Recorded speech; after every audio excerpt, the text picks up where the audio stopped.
Hello बच्चों, क्या हालचाल। तो भैया फाइनली अर्जुना 4.0 फाइनली आपने एक चैप्टर कंप्लीट कर लिया है और वो भी रिकॉर्ड टाइम के अंदर। अच्छी बात है, बहुत ही अच्छी बात है। मैं लास्ट क्लास में बोला था कि भैया अपने पीठ पे था होता है ना, खुद से ऐसे थपथपा लेना, जैसे ऑनलाइन पिट लेते हो वैसे ही थपथपा लेना।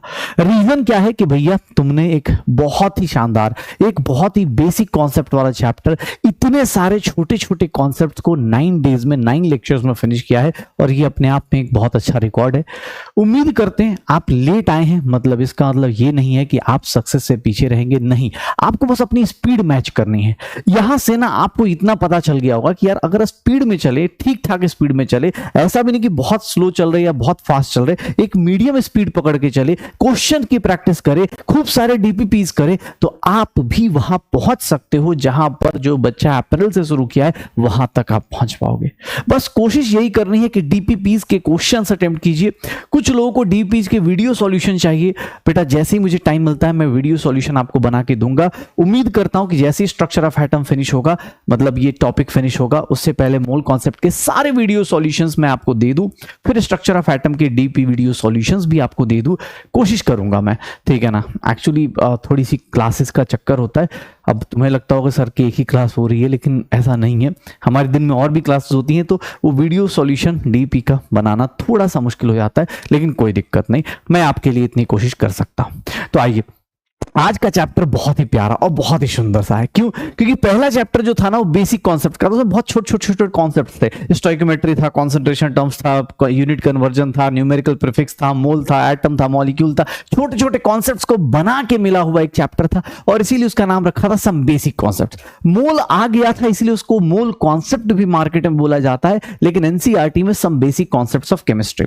यहां पर हमारा सेकंड चैप्टर हम लोग शुरू करने वाले हैं, स्ट्रक्चर ऑफ एटम। चलो आज का कमेंट सेक्शन में वीडियो पॉज करके कितने लोग ऐसे जिन्होंने आज के आज वीडियो लेक्चर्स में आने से पहले भैया कोई बैकलॉग नहीं, मूल कॉन्सेप्ट में कोई बैकलॉग नहीं, कितने बैकलॉग्स हैं, अगर डीपीपी में बैकलॉग है कितने बैकलॉग्स हैं। डाउट होना अलग चीज है बेटा, बैकलॉग्स नहीं होने चाहिए। मतलब आपको डीपीपी में कोई क्वेश्चन नहीं आया वो चीज अलग होती है, लेकिन आपने अटेम्प्ट किया, आपने कोशिश करी। कितने लोग ऐसे हैं? वीडियो पॉज करें, कमेंट सेक्शन आपका है, बताओ कितने लोग ऐसे हैं कि बिना बैकलॉग के, बिना मूल कॉन्सेप्ट में, बिना किसी बैकलॉग के यहां तक आए। लेक्चर में बैकलॉग हुआ है क्या? नहीं ना। कोई आपको डीपी में हुआ है? क्लियरली बताना, ठीक है ना। प्रैक्टिस करनी है, रिवीजन करना है, अपने आप अच्छा हो जाएगा। चलो तो स्टार्ट करते हैं आज अपना दूसरा चैप्टर जो कि बहुत इंपॉर्टेंट है और ये आपको नीट एग्जाम हॉल में कम से कम 2 क्वेश्चन दे के जाएगा, मिनिमम 2 क्वेश्चंस दे के जाएगा। और मिनिमम 2 क्वेश्चन कौन कौन से होंगे सर? मिनिमम 2 क्वेश्चन का मतलब यही है कि आपको मिनिमम स्ट्रक्चर ऑफ एटम या फिर एटॉमिक स्ट्रक्चर कर दे इसको चैप्टर का नाम, जो रखना हो स्ट्रक्चर ऑफ एटम। ये देख लो स्ट्रक्चर ऑफ एटम क्या है, तो सर यहां पर देखना, ये पूरा का पूरा हमने लास्ट क्लास में या लास्ट चैप्टर में एटम एंड मॉलिक्यूल्स पढ़ा था कि एटम होता है, उसके अंदर इलेक्ट्रॉन होता है, प्रोटॉन होता है, न्यूट्रॉन होता है, सम बेसिक पार्टिकल्स पढ़े थे। तो एक बात बताओ, ऐसा तो है नहीं कि स्ट्रक्चर ऑफ एटम, एटम के अंदर क्या क्या है, अगर अंदर क्या क्या है ये पता है तो वो कैसे अरेंज्ड है, किस तरह से अरेंज्ड है, इसकी पूरी की पूरी कहानी होगी। ये चैप्टर सिर्फ और सिर्फ यही नहीं, आपके 11th में, 12th में जब आप मॉडर्न फिजिक्स पढ़ते हो वहां पर भी आएगा और उस टाइम फिर से मेरी याद आएगी, बोलोगे हाँ सर वहां पर भी ये चैप्टर हमें हेल्प कर रहा है। जो चीजें यहां करेंगे वो वहां पर भी बहुत काम किए, तो प्लीज ध्यान से सुनिएगा, बहुत अच्छा चैप्टर है। अगले 8 दिन, अगले 8 लेक्चर्स, मतलब 8 दिन नहीं बोलूंगा, 8 लेक्चर्स, बिकॉज संडे भी आएगा, तो 8 लेक्चर्स में ये चैप्टर एंड होगा। लेकिन ये 8 लेक्चर्स में बेटा जो आपकी जिंदगी बदलने वाली है वो आप सोच भी नहीं सकते। आपके लिए मिनिमम, ये बोल तो रहा हूं, minimum 2 question, minimum 2 question in अर्ज नीट 2026, आपको 2026 में मिनिमम 2 क्वेश्चन दे के जाएगा। 2026 में मिनिमम, अभी गारंटी लेता हूं, 2024 में 2026 की गारंटी है, मिनिमम 2 क्वेश्चन। सर इस चैप्टर को अगर मैं डिवाइड करूं तो सबसे पहले सत्संग शुरू होगा। जैसे हर एक चैप्टर जब शुरू होता है ना तो सत्संग से चालू होता है, मतलब थोड़ी कहानियां बनाई जाती हैं, बताया जाता है, लेकिन धीरे धीरे जैसे आज की क्लास में पूरा पूरा प्योर सत्संग होगा, सत्संग पे सत्संग लिखते जाइए, एनसीईआरटी लीजिए, उस पे हाईलाइट करते चले जाइए, वो वाला। जैसे पहला टॉपिक जो हम लोग पढ़ते हैं वो होता है डिस्कवरी ऑफ सब एटॉमिक पार्टिकल, डिस्कवरी ऑफ सब एटॉमिक पार्टिकल्स। सब एटॉमिक पार्टिकल्स याद करो, सब एटॉमिक पार्टिकल्स कौन कौन से थे सर? डिस्कवरी किसकी किसकी? सब एटॉमिक पार्टिकल्स की। अरे भैया एक बात बता, सब एटॉमिक पार्टिकल में अगर इलेक्ट्रॉन प्रोटॉन न्यूट्रॉन है तो इलेक्ट्रॉन प्रोटॉन न्यूट्रॉन अपने आप थोड़ी ना कि बोला होगा कि भाई देखो मुझे पहचानो मैं हूं इलेक्ट्रॉन न्यूट्रॉन, ऐसा थोड़ी ना हो रहा होगा कि इलेक्ट्रॉन रास्ते से जा रहा था, हाँ डाल्टन भाई थे कि हेलो भाई साहब मेरा नाम इलेक्ट्रॉन है, हाँ थॉमसन जा रहा था उसको बोला कि अरे भाई साहब मुझे नहीं पहचानते, मैं एटम का रिश्तेदार हूं, मैं इसके घर में रहता हूं, ऐसा नहीं था ना भाई। इलेक्ट्रॉन ऑब्वियस उसको डिस्कवरी की गई होगी, पहले इलेक्ट्रॉन कब से था एटम के अंदर, कब से था, लेकिन हमने बाद में डिस्कवर करा। तो इलेक्ट्रॉन की डिस्कवरी कैसे हुई, प्रोटॉन की डिस्कवरी कैसे हुई, न्यूट्रॉन की डिस्कवरी कैसे हुई, और इनके बीच में इनकी डिस्कवरी से और क्या क्या चीजें जनरेट हुई, ये हमारा सत्संग वाला पोर्शन चलेगा। इसके अंदर बहुत सारे एक्सपेरिमेंट आते हैं, वो हम लोग पहले पोर्शन में फिनिश करेंगे सत्संग में। फिर दूसरा आता है हमारे पास एटॉमिक मॉडल्स। एक्चुअली एटम्स को कैसे कैसे लोगों ने प्रिडिक्ट किए और उनके अंदर, जैसे कुछ लोग बोलते हैं ना कि सर अरे सर गलत था तो क्यों पढ़ाया, उससे ऐसा नहीं पूरा गलत था बेटा। एटॉमिक मॉडल्स में सबसे पहले जैसे हम लोग सब लोग जानते हैं थॉमसन मॉडल आएगा। थॉमसन मॉडल में कुछ अच्छी बातें होंगी, कुछ गलत बातें होंगी, फिर उसको छोड़ेंगे तो फिर रदरफोर्ड मॉडल आएगा। रदरफोर्ड मॉडल पे पढ़ेंगे, इसमें कुछ अच्छी बातें होंगी, कुछ गलत होगा, तो फिर इसके आगे हम बोर्स मॉडल पढ़ेंगे। और जब बोर्स मॉडल पढ़ेंगे यहीं पर हमें मैथ्स और फिजिक्स का अच्छा यहां पर यूज दिखेगा। और फिर हम लोग पढ़ेंगे क्वांटम मैकेनिकल मॉडल पढ़ेंगे, क्वांटम मैकेनिकल मॉडल पढ़ेंगे। टोटल 4 मॉडल एटॉमिक मॉडल्स हैं जो हम आज तक यूज करते हैं, यही 4 एटॉमिक मॉडल्स पढ़ने वाले हैं। इस चैप्टर के अंदर देखोगे तो इस चैप्टर के अंदर जो तीसरा और सबसे इंपॉर्टेंट पोर्शन है वो क्या है, तो कुछ ऑब्वियस है ये मॉडल्स जनरेट हुए तो कुछ ऐसी चीजें जो फिजिक्स के साथ कोइंसाइड करती है, जैसे कुछ ऐसी थ्योरीज, जैसे हम बोल सकते हैं कि इलेक्ट्रोमैग्नेटिक रेडिएशंस पढ़ेंगे हम लोग, इलेक्ट्रोमैग्नेटिक रेडिएशंस पढ़ेंगे, ये छोटी छोटी चीजें, इलेक्ट्रोमैग्नेटिक वेव्स पढ़ेंगे, सर प्लैंक्स क्वांटम थ्योरी पढ़ेंगे, ये यहां भी पढ़ेंगे, ये यहां भी पढ़ेंगे, और अगले साल फिजिक्स में भी पढ़ेंगे, प्लैंक्स क्वांटम थ्योरी पढ़ेंगे। फिर हम लोग क्या पढ़ने वाले हैं, फोटो इलेक्ट्रिक इफेक्ट पढ़ने वाले हैं, फोटो इलेक्ट्रिक इफेक्ट पढ़ने वाले हैं।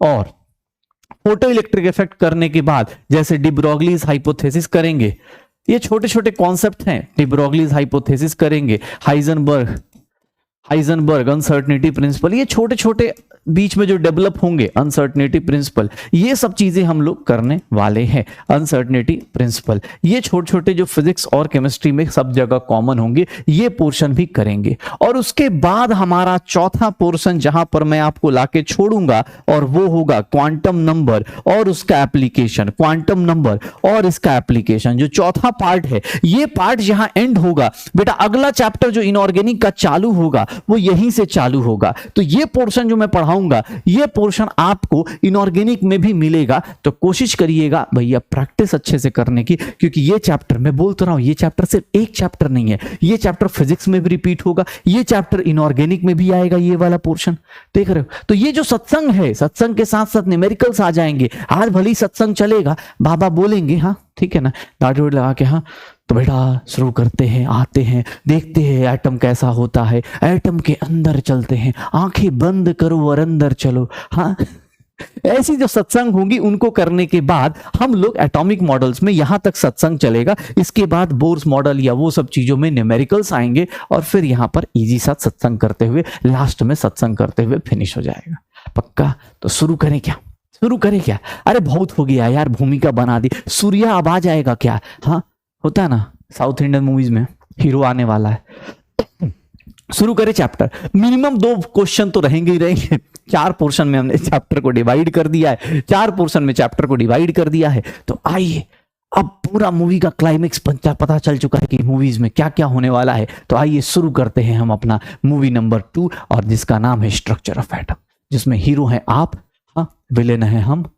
ठीक है चलो स्टार्ट करते हैं। ओके चलो, इंट्रोडक्शन में क्या है, तो यार एटॉमिक थ्योरी तुम्हें ही पता है। अच्छा कुछ लोग हैं जिनको भैया, क्योंकि ऑब्वियसली आज बहुत सारी थ्योरीज हैं, तो आप लिखने की कोशिश कर सकते हैं, या फिर आपके पास ये नोट सेव रहेंगे, या फिर आप सबसे बेस्ट है एनसीईआरटी खोल लीजिए, एनसीईआरटी आपके पास होनी चाहिए, या फिर उसका पीडीएफ खोल लीजिए और उसमें हाईलाइट करते जाइए, आपको बहुत आसान हो जाएगा। उससे क्या होगा, आपका एनसीईआरटी स्कूल के लिए भी कवर होता जाएगा, और यहाँ पर सब कुछ ही आपको पता चलता चला जाएगा। तो ट्राई कीजिएगा मेरे साथ साथ कि ये चैप्टर लिखने में ज्यादा फोकस कीजिए, फिर बर्बाद हो जाएंगे आप कि यार बहुत लिखवा रहे हैं सर, आज बहुत लिखवा रहे हैं, क्योंकि ऑब्वियस थ्योरेटिकल चीजें, लेकिन हाँ इसका फायदा बहुत होने वाला है। क्या है देखो, मैं तुमसे क्या बोलने वाला था, डाल्टन। देखो सबसे पहले एटम के बारे में किसने दिया था, जॉन डाल्टन। अब यहां पर आप एनसीईआरटी पढ़ेंगे तो हमारे इंडियन कुछ ऋषिज थे, उन लोगों ने भी दिया है, ऑब्वियस हम उनको भी रिगार्ड करते हैं। लेकिन हाँ हम ये बोल सकते हैं कि ऑब्वियस हमारा जो साइंटिफिक डिस्कवरी जो लंबी चली वो इनके बाद ज्यादा चली, तो हम इनके ऊपर ही स्टार्ट करते हैं। अदरवाइज हमारे इंडिया के जो ऋषि मुनि थे या जिन्होंने पहले जो हमारे एंशिएंट लोग थे उन्होंने भी बोला था कि हाँ भाई हमारा सबसे इंडिविजुअल पार्टिकल है एटम, उसको अणु परमाणु ऐसे करके हिंदी में बोलते थे, तो वो वाली चीजें थी, ठीक है ना। चलो तो ये डाल्टन थे, डाल्टन से एटॉमिक थ्योरी आई। डाल्टन ने क्या बोला कि भैया एटम जो होता है अल्टीमेट पार्टिकल है, एटम जो होता है वो क्या है, अल्टीमेट पार्टिकल है। क्या हो गया भाई, एटम जो होता है वो अल्टीमेट पार्टिकल है, मतलब इससे ज्यादा इसको हम लोग एटम को इससे ज्यादा नहीं तोड़ सकते। लेकिन आज के टाइम पे आपको भी पता है according to modern atomic theory, modern atomic theory के अंदर हम लोग एटम के अंदर 3 सब एटॉमिक पार्टिकल्स जानते हैं, और वो सब एटॉमिक पार्टिकल्स को हम जानते ही नहीं, हम पहचानते भी है कि हमारे पास ये कौन कौन से लोग हैं। सब एटॉमिक पार्टिकल्स में बात करें तो सबसे पहले हमारे पास सबसे पहले जो डिस्कवर हुआ इलेक्ट्रॉन, जिसको E- लिखते हैं। फिर कौन डिस्कवर हुआ, प्रोटॉन, और फिर हम लोग प्रोटॉन, और फिर हम लोग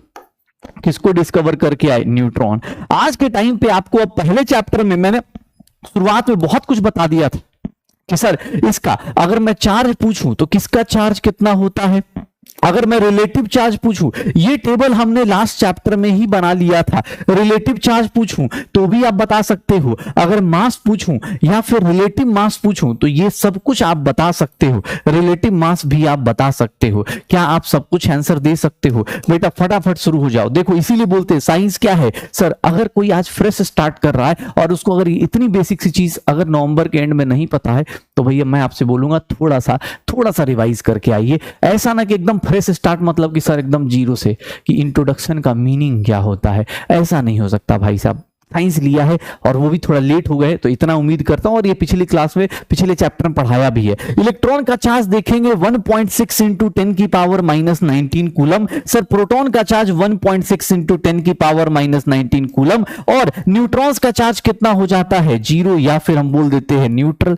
ठीक है, ये इसको रिलेटिवली कितना लेते हैं, -1, इसको +1, और ये कितना हो गया 0। मास लेंगे इलेक्ट्रॉन का, that is very much less than 931 kg, इसको बोलेंगे 1.67 इंटू 10 की पावर -27 kg, और 1.67 इंटू 10 की पावर -27 kg। अगर मैं बात करूं तो इसको 1 AMU बोलते हैं, इसको 1 AMU बोलते हैं, और इसको हम लोग बोल देते हैं 0 AMU, या फिर ये बहुत छोटा होता है 1/1837 टाइम्स कम होता है। इसीलिए हमने इलेक्ट्रॉन का मास, जब भी एटम का मास कंसीडर किया था, हमने इसको नेग्लेक्ट कर दिया था। तो एटम क्या है आपको पता चल गया। डाल्टन ने बोला था कि एटम को तोड़ नहीं सकते, लेकिन आज के टाइम पे मॉडर्न एटॉमिक थ्योरी क्या कहती है कि उसके अंदर इलेक्ट्रॉन भी है, प्रोटॉन भी है, न्यूट्रॉन भी है।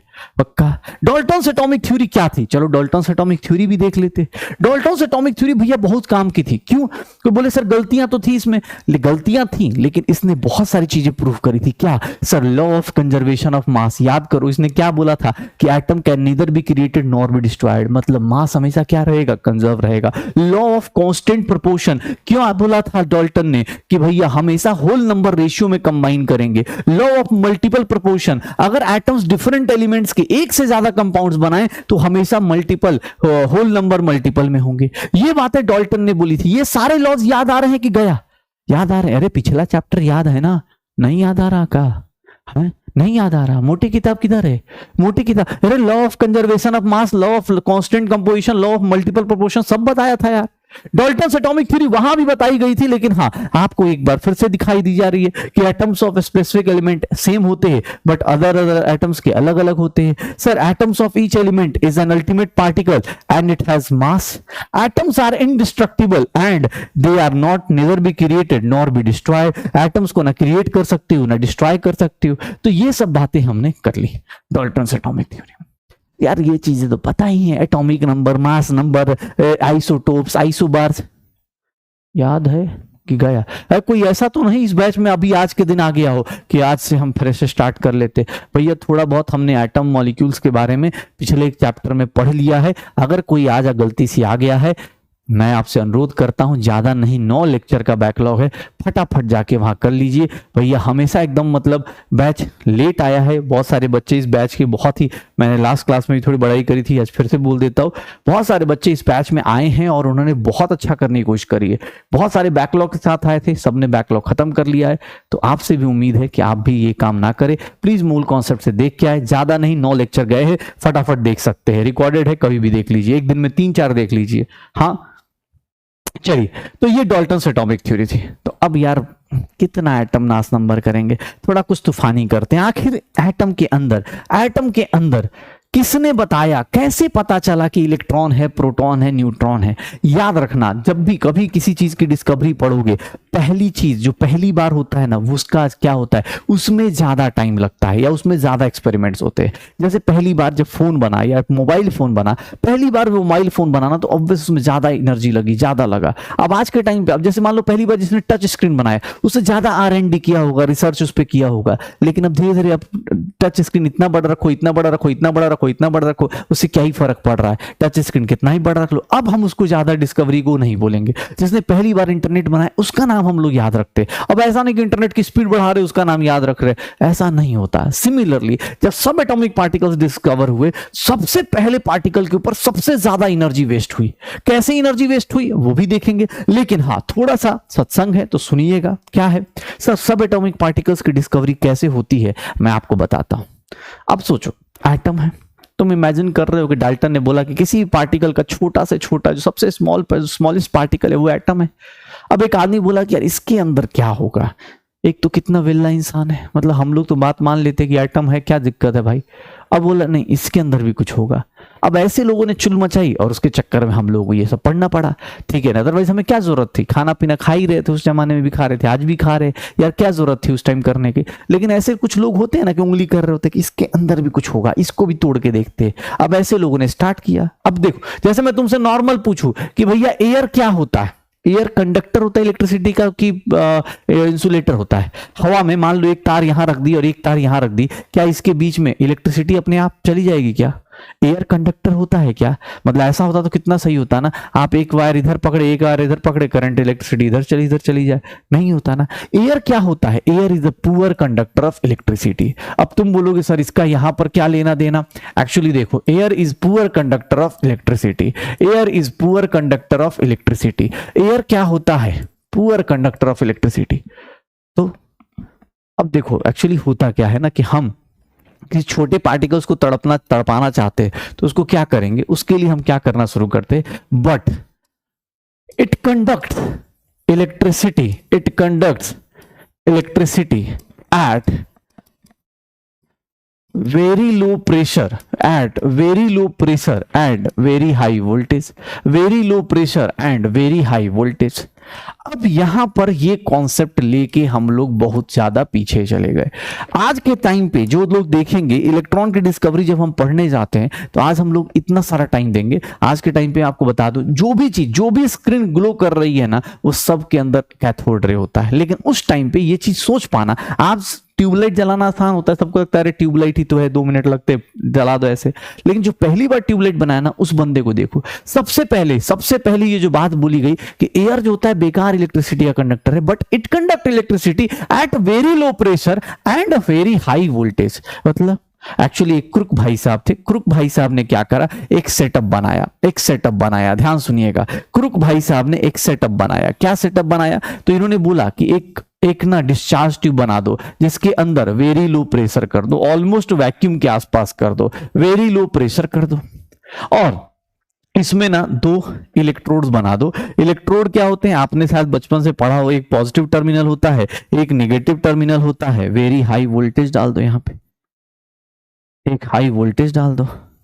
उन्होंने क्या देखना शुरू किया, उन्होंने क्या बोला कि अगर बहुत हाई वोल्टेज में, क्रुक और फैराडे ने क्या शुरू किया, इसको बोलते हैं डिस्चार्ज ट्यूब। डिस्चार्ज ट्यूब मतलब आज भी आपके अंदर घर में जो ट्यूबलाइट जल रही है ना, उसके अंदर आज भी यही होता है। कभी ट्यूबलाइट टूटा है तो देखा है, उसमें कोई वायर नहीं होती, ट्यूबलाइट के अंदर वायर नहीं होती, इधर एक कैथोड होता है, इधर एक एनोड होता है। इलेक्ट्रिसिटी ऑब्वियस है, बहुत लो प्रेशर होता है अंदर और बहुत हाई वोल्टेज देते हैं उसके हिसाब से, उस सेटअप के हिसाब से। तो होता क्या है, इधर से करंट उधर की तरफ मूव कर जाता है। कैसे? इसी बात को यूज करते हैं, देखना ध्यान से। Very very low pressure and very high voltage. हुआ क्या, एक गैस रख दी गई यहां पर। अब गैस क्या होगा, कोई भी गैस है, मान लो हमने क्या करा, इस कंडीशन को रखा और जैसे ही वोल्टेज अप्लाई करा, हमने क्या देखा, अगर मैं इसको बोलता हूं कैथोड, अगर मैं इसको बोलता हूं कैथोड, और वो क्या है मेरे लिए एनोड, ये मेरा टर्मिनल क्या कहला रहा है, एनोड। तो हमने देखा कि भैया ग्लो होने शुरू हो गए, मतलब इस कंडीशन पे देखा तो हमें देखा अरे ग्लो होना शुरू हो गया, बल्ब जलने लगा, ट्यूबलाइट जलने लगी। लोगों ने बोला ये क्या चीज है। क्रुक ने बोला, फैराडे ने भी एक्सपेरिमेंट करा, बोला यार सही बात है, एयर कंडक्ट कर रहा है इलेक्ट्रिसिटी बहुत हाई वोल्टेज और वेरी लो प्रेशर पे, लेकिन यार ये हो कैसे रहा है, ये हो कैसे रहा है। तो लोगों ने बोला यार कुछ तो होगा इसके अंदर, कुछ तो होगा इसके अंदर, कुछ तो होगा, कुछ तो होगा ये चीज।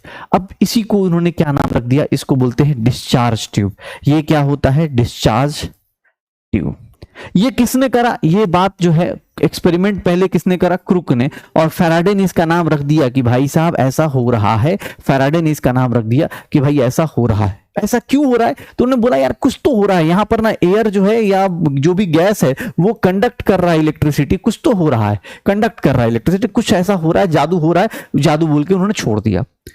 अब यहां पर ये बात खत्म हो गई। लोगों ने बोला ट्यूबलाइट बन गई, लोग खुश हो गए कि हाँ यार अच्छी बात है, एयर में ना बहुत हाई वोल्टेज रख दो और वेरी लो प्रेशर रख दो, कंडक्ट करता है इलेक्ट्रिसिटी। ट्यूबलाइट बना दी हम लोगों ने, खुशी खुशी चल रहे थे। फिर आया हमारा थॉमसन, जे थॉमसन। वो बंदा टैलेंटेड था, उसने बोला रुको मैं कुछ करूंगा, मैं कुछ करूंगा। उसने, ध्यान सुनना, discovery of electron, discovery of electron किसने करा, तो ये डिस्कवरी ऑफ इलेक्ट्रॉन किसने करा, बाय जे थॉमसन। ये थॉमसन भाई साहब आए। थॉमसन भाई साहब क्या थे, तो इन्होंने क्या करा सर, कौन सा सेटअप लगाया, कैथोड रे एक्सपेरिमेंट। इन्होंने cathode ray experiment, cathode ray experiment करा। कैथोड रे एक्सपेरिमेंट क्या होता है, ध्यान सुनिएगा कैसे करा। इन्होंने बोला फिर से वही सेटअप लगाओ, वही सेटअप लगाओ, फिर से वही सेटअप लगाओ, वही डिस्चार्ज ट्यूब बनाओ। एक इधर से क्या करा इन्होंने, सेम चीज, हाई वोल्टेज रख दिया, ध्यान सुना, हाई वोल्टेज रख दिया और लो प्रेशर। दो ही चीजें आपको बहुत लंबे टाइम तक याद रखना एग्जाम हॉल तक, very low pressure, very low pressure, ठीक है, नियरली वैक्यूम। एक कैथोड हो गया, एक एनोड हो गया। ये मेरा क्या हो गया, कैथोड हो गया, और ये मेरा क्या हो गया, एनोड हो गया। इन्होंने थोड़ा कॉन्सेप्ट, सर कॉन्सेप्ट तो वही था। इन्होंने बोला रुको यार कुछ तो हो रहा होगा, मतलब अगर कहीं ग्लो कर रहा है, अगर ये ट्यूबलाइट ग्लो कर रही है, तो थॉमसन भाई साहब के दिमाग में आइडिया है अगर कोई ग्लो कर रहा है तो इसका कोई रीजन होगा, कुछ ना कुछ तो हो रहा है। तो इन्होंने बोला यार कुछ ना कुछ तो हो रहा है, एक काम करते, मैं ना, मुझे ऐसा लगता है, देखो गट फीलिंग। उन्होंने बोला यार एक काम करते, एनोड जो है ना, एनोड के अंदर ना होल कर देते, एनोड को ना होल कर देते, मतलब छेद कर देते। तो इसको क्या बोलते हैं हम लोग, परफोरेटेड एनोड। इसको छेद कर देते हैं, परफोरेटेड कर देते हैं, मतलब इसके अंदर छेद कर देते। इनको ये लग रहा था कि इधर से कोई लाइट आ रही है, तो उन्होंने बोला इस लाइट को टेस्ट करना है मुझे, कैसे टेस्ट करूंगा। इन्होंने बोला यार इधर से लाइट आ रही है, इधर से एक लाइट आ रही है, इसको मुझे टेस्ट करना है कि इधर से ही आ रही है। तो क्या करा इन्होंने, बोला यार एक काम करो, इसको ना होल कर दो और इसके पीछे, इसके पीछे ध्यान सुनना, इसके पीछे एक ऐसा ऐसा एक क्या लगा दो, फ्लोरोसेंट स्क्रीन लगा दो।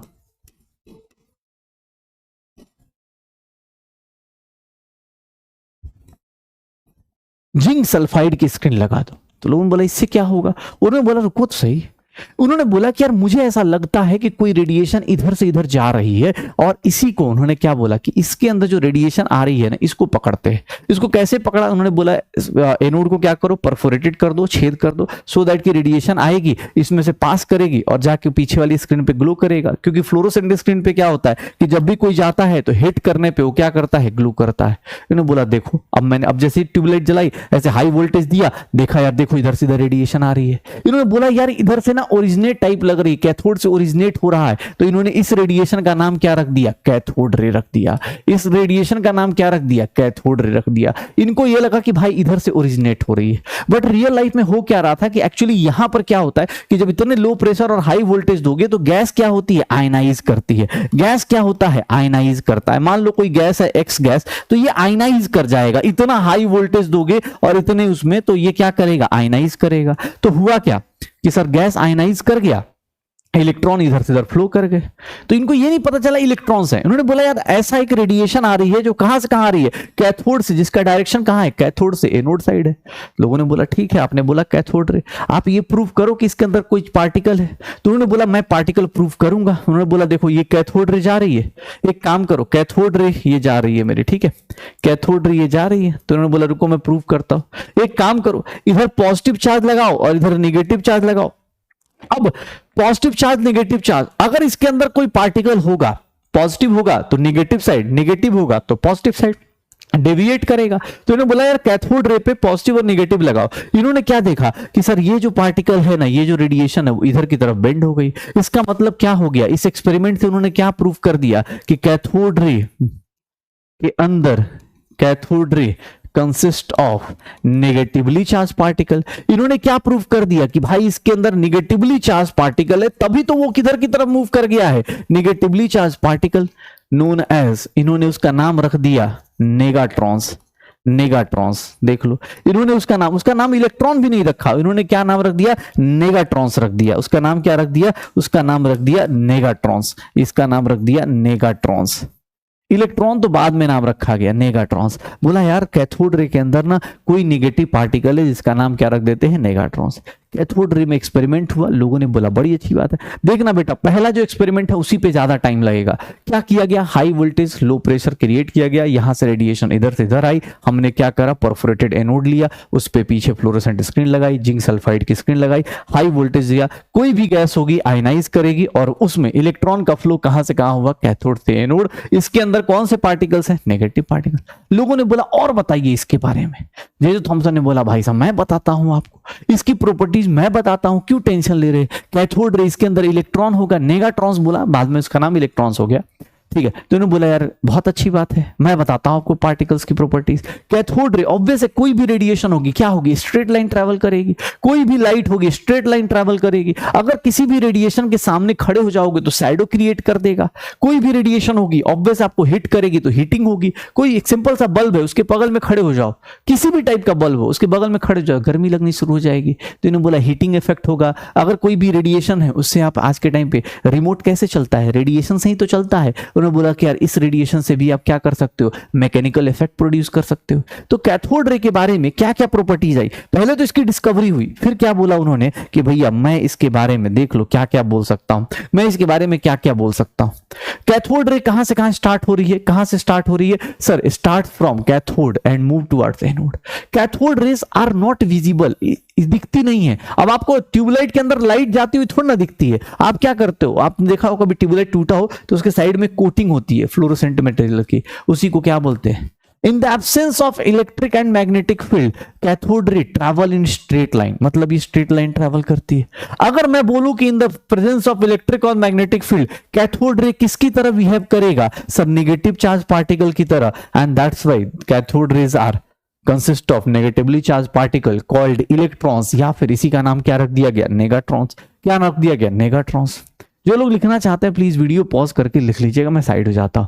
लेकिन प्लीज सुनना, सबसे इंपॉर्टेंट पॉइंट, सबसे इंपॉर्टेंट पॉइंट, ये पॉइंट सबसे इंपॉर्टेंट है। क्या, कैथोड रे जो कैरेक्टरिस्टिक है, लोगों ने बोला गैस चेंज करके देखो। मान लो पहले हाइड्रोजन गैस फिल किया है तो अब एक काम करो ऑक्सीजन गैस फिल करो, कैथोड रे को कोई फर्क नहीं पड़ा। कैरेक्टरिस्टिक्स ऑफ कैथोड रे do not depend upon the material of electrode and nature of electrode, मतलब इसको कोई फर्क नहीं पड़ रहा। आप ऑक्सीजन गैस फिल करो चाहे कार्बन गैस फिल करो, किसी का भी गैस फिल करो, कैथोड रे को कोई फर्क नहीं पड़ रहा। Cathode rays consist of negatively charge particle known as electron travel with high speed, बहुत हाई स्पीड, रेडिएशन है बहुत हाई स्पीड के पास चलेगी। कैथोड रे से क्या होता है, फ्लोरोसेंस कॉज होता है। Cathode ray hit the object which they fall, heating effect produce करता है। कैथोड रे, अब देखना, cathode ray falls on solid, x ray produce करता है। ये इंपॉर्टेंट पॉइंट है, कैथोड रे से ही एक्सरे जनरेट हुआ था, याद रखना। इसीलिए कोई बोले ना कि यार थॉमसन का क्या क्रेडिट है, भाई थॉमसन नहीं होता ना तो आप एटम का इलेक्ट्रॉन नहीं मिलता, अगर इलेक्ट्रॉन नहीं मिलता तो ऑब्वियस उसके अपोजिट साइड प्रोटॉन नहीं मिलता। अगर एक सिंपल सा लॉजिक लगाओ, अगर मेरा इलेक्ट्रॉन इधर से इधर ट्रैवल कर रहा है, अगर इलेक्ट्रॉन इधर से इधर ट्रैवल कर रहा है, नेगेटिव वाला इधर ट्रैवल कर रहा है, तो पॉजिटिव वाला कहां चला जाएगा, इधर।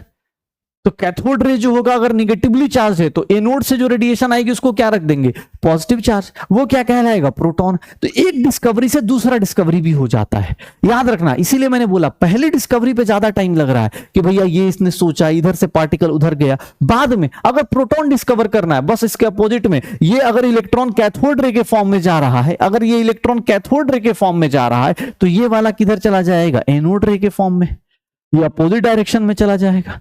हो गया, ठीक है। अब देख लो इसकी प्रॉपर्टीज देख लो। अब ये देखना सर कैथोड रे क्या करता है, अगर किसी हेवी सॉलिड पे फॉल होता है, हेवी मेटल सॉलिड पे, याद रखना हेवी मेटल सॉलिड, अगर किसी हेवी मेटल सॉलिड पे फॉल होता है तो वो क्या प्रोड्यूस करता है, एक्सरे प्रोड्यूस करता है।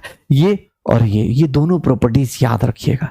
Cathode rays have possess ionic properties, ionic ionising power. क्यों, क्योंकि जिसके ऊपर भी फॉल होते हैं उसको आयनाइज कर देते हैं, जिस गैस के ऊपर फॉल होंगे उसको आयनाइज कर देते हैं, जिस गैस के ऊपर फॉल होंगे उसको क्या करते हैं, आयनाइज कर देते हैं। पक्का, तो ये कुछ कैथोड रे की प्रॉपर्टीज है। अब ये प्रॉपर्टीज नॉर्मल हर एक रेडिएशन की होंगी, ऐसा नहीं है कैथोड रे की होगी। अब वही फिर से लिखा हुआ है कि nature of cathode rays do not depend upon nature of cathode material used in this.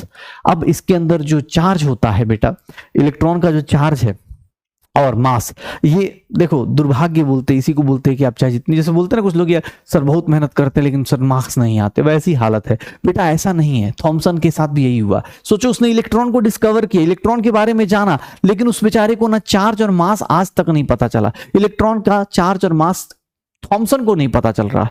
Thompson को क्या पता चल गया, E/m रेशियो, किसका, कैथोड रे का, कितना होता है, इतना होता है। Cathode ray are stream of electrons. E/m ratio याद रखना, चार्ज अपॉन मास के रेशियो को, चार्ज अपॉन मास के रेशियो को स्पेसिफिक चार्ज भी बोल देते हैं, इसको E/m रेशियो बोलते हैं। E/m इसी को क्या बोल दिया जाता है, स्पेसिफिक चार्ज। अगर किसी चीज को मास से डिवाइड कर दे रहे हो तो ये क्या कहलाता है, स्पेसिफिक चार्ज कहलाता है। तो charge by mass ratio specific charge कहलाएगा का। तो ये प्रॉपर्टीज ऑफ कैथोड रे, प्रॉपर्टीज ऑफ कैथोड रे इसको बोलते हैं। हो जाएगा, E/m रेशियो बोल दिया जाएगा। श्योर हो,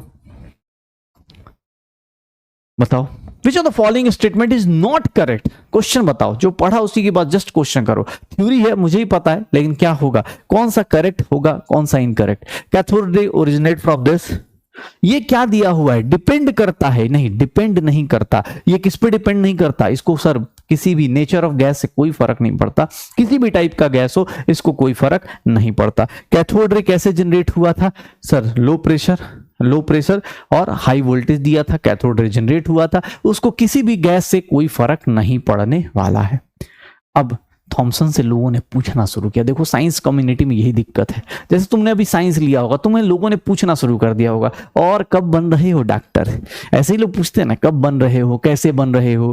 पढ़ाई तुम्हें करनी है, घर वालों को पैसे पे करना है, घर वालों को टेंशन, दूसरा पड़ोसी मजे ले रहा, और डॉक्टर साहब और डॉक्टरनी साहिबा कब बन रहे हैं, ऐसे मजे लेते। तो वैसी हालत थॉमसन के साथ हो गई। थॉमसन ने बोला कि भैया मैंने इलेक्ट्रॉन डिस्कवर किया, लोगों ने बोला ठीक है अच्छी बात है। दो लोग कैसे, थॉमसन हाँ ठीक है इलेक्ट्रॉन डिस्कवर किया, बताइए उसके बारे में बताइए, उसका चार्ज बताइए, आपके पास जो पार्टिकल है उसका कुछ चार्ज होगा, उसका कुछ मास होगा। थॉमसन ने बोला भाई रुक जाओ यार, थोड़ा सब्र करो। लोगों ने बोला नहीं नहीं ऐसे नहीं होता, आप उसके बारे में बताइए कैसे होगा। थॉमसन ने बोला यार रुको यार मैं कुछ सोचता हूं। सबसे पहली बात, अगर सिंपल सा थोड़ा फिजिक्स आपको बताता हूं, अगर कोई चार्ज पार्टिकल है, चार्ज को मैं Q से रिप्रेजेंट कर देता हूं, तो उसके बारे में दो तीन चीज जान जाओ। Force on charge particle on charge Q due to electric field. अगर कोई इलेक्ट्रिक फील्ड लगा दे, मतलब इलेक्ट्रिसिटी लगा दे, इलेक्ट्रिक फील्ड को बेटा E से रिप्रेजेंट करते हैं वेक्टर में, तो इसको हम लोग बोलते हैं Q इंटू E। अगर आपको ये बेसिक चीजें बता देता हूं, कुछ बेसिक चीजें पता होनी चाहिए, क्योंकि अभी थोड़ा फिजिक्स में आपको ये इलेक्ट्रोस्टैट में अगले साल फिजिक्स में मिलेगा, इसलिए अभी बता देता हूं। फोर्स इसके ऊपर किसी भी, अगर कोई बोले कि नहीं sir force on charge particle charge Q moving with velocity V in magnetic field B, तो इसकी वैल्यू होती है Q V क्रॉस B। अब आप ये चीजें अभी बस जान जाओ, आपको फिजिक्स में आपको ये सब चीजें मिलेंगी। कोई भी चार्ज पार्टिकल है तो उसके ऊपर energy due to voltage V is equals to charge into V, Q into V। तो ये कुछ बेसिक चीजें आपको याद रखनी है कि भैया कोई चार्ज पार्टिकल है, उसके ऊपर अगर आपको कोई बोले कि इलेक्ट्रिक फील्ड है तो उसके कारण कितना फोर्स लगेगा, Q इंटू E। अगर कोई मैग्नेटिक फील्ड है तो उसके कारण कितना फोर्स लगेगा, Q V cross B। And अगर उसके ऊपर कोई एनर्जी पूछेगा तो उसकी एनर्जी कितनी होगी, तो उसकी एनर्जी हम लोग कितना बोल देते हैं, उसकी energy Q V cross B। लोगों ने बोला सर ये क्यों बता रहे हो? एक्चुअली थॉमसन के ईगो पे बात आ गई। उसने बोला यार मैं कुछ ना कुछ करके चार्ज और मास तो बताऊंगा ही बताऊंगा। लोगों ने बोला देखो जो चार्ज और मास तुम्हें पहले दूसरे दिन पता चल गया ना, थॉमसन की किस्मत ऑब्वियस। उस टाइम में 1800 के टाइम में कौन उसको बताएगा चार्ज और मास? उस टाइम तो हम लोग भी नहीं थे ना, नहीं तो बता देते चुपके से कान में आके। तुम्हें तो पहले दूसरे दिन ही पता चल गया था, थॉमसन को बेचारे को पता नहीं चल रहा। वो पता चल गया, कैथोड रे डिस्कवर कर लिया, बड़ा खुश था बेचारा। उसने क्या करा, एक मॉडिफाइड कैथोड रे एक्सपेरिमेंट करा। बोला कि यार एक काम करते, मॉडिफाई करते, मतलब कैथोड रे वही रखा, यही हाई वोल्टेज। ध्यान सुनना, एनसीईआरटी में आपको पिक्चर दिख जाएगी, हाई वोल्टेज, और इसको ना थोड़ा सा मॉडिफाई कर दिया ऐसे। आप जो एनसीईआरटी पढ़ रहे होंगे साथ में उनको दिख जाएगी। इसने क्या करा, इस स्क्रीन पे क्या लगा दिया, वही फ्लोरोसेंट जिंक सल्फाइड लगा दिया, फ्लोरोसेंट जिंक सल्फाइड लगा दिया। बोला कि यार काम करो, जिंक सल्फाइड की स्क्रीन लगा दो, ठीक है, स्क्रीन लगा दो, फ्लोरोसेंट स्क्रीन। लोगों ने बोला ये मेरा क्या रहेगा, कैथोड रहेगा, ये मेरा क्या रहेगा, कैथोड। और अब की बार क्या करा, सर्कुलर एनोड ले लिया। ये मेरा क्या रहेगा, सर्कुलर एनोड रहेगा। ये मेरा क्या रहेगा, सर एनोड रहेगा। क्या रहेगा, एनोड रहेगा। लोगों ने बोला ऐसा क्यों रखा भाई? तो उसने बोला मैं ना एक चीज दिखाना चाहता हूं तुम्हें, एक चीज दिखाना चाहता हूं तुम्हें। और वो चीज क्या दिखाएगा, देखो, अगर कोई इलेक्ट्रिक और मैग्नेटिक फील्ड नहीं है तो ऑब्वियस है कैथोड रे यहां जनरेट होगा, यहां पहुंचेगा। या फिर हम देखना एक चीज, अगर मैं इसके ऊपर इलेक्ट्रिक फील्ड लगा दूं, इलेक्ट्रिक फील्ड मतलब मैं इसके ऊपर पॉजिटिव और नेगेटिव चार्ज लगा दूं, अगर मैं इसके ऊपर पॉजिटिव या नेगेटिव चार्ज लगा दूं तो ऑब्वियस है वो कैथोड रे क्या करेगा, डेविएट होगा। जैसे मैंने यहां पॉजिटिव लगाया और यहां मैंने क्या लगा दिया, नेगेटिव, तो ये कैथोड रे क्या होगा, इस रास्ते को फॉलो नहीं करेगा, यहां से कहां चला जाएगा, यहां पर जाके हिट करेगा। मतलब ये क्यों जा रहा है, क्योंकि इसके ऊपर कौन सा फोर्स लग रहा है, Q इंटू E।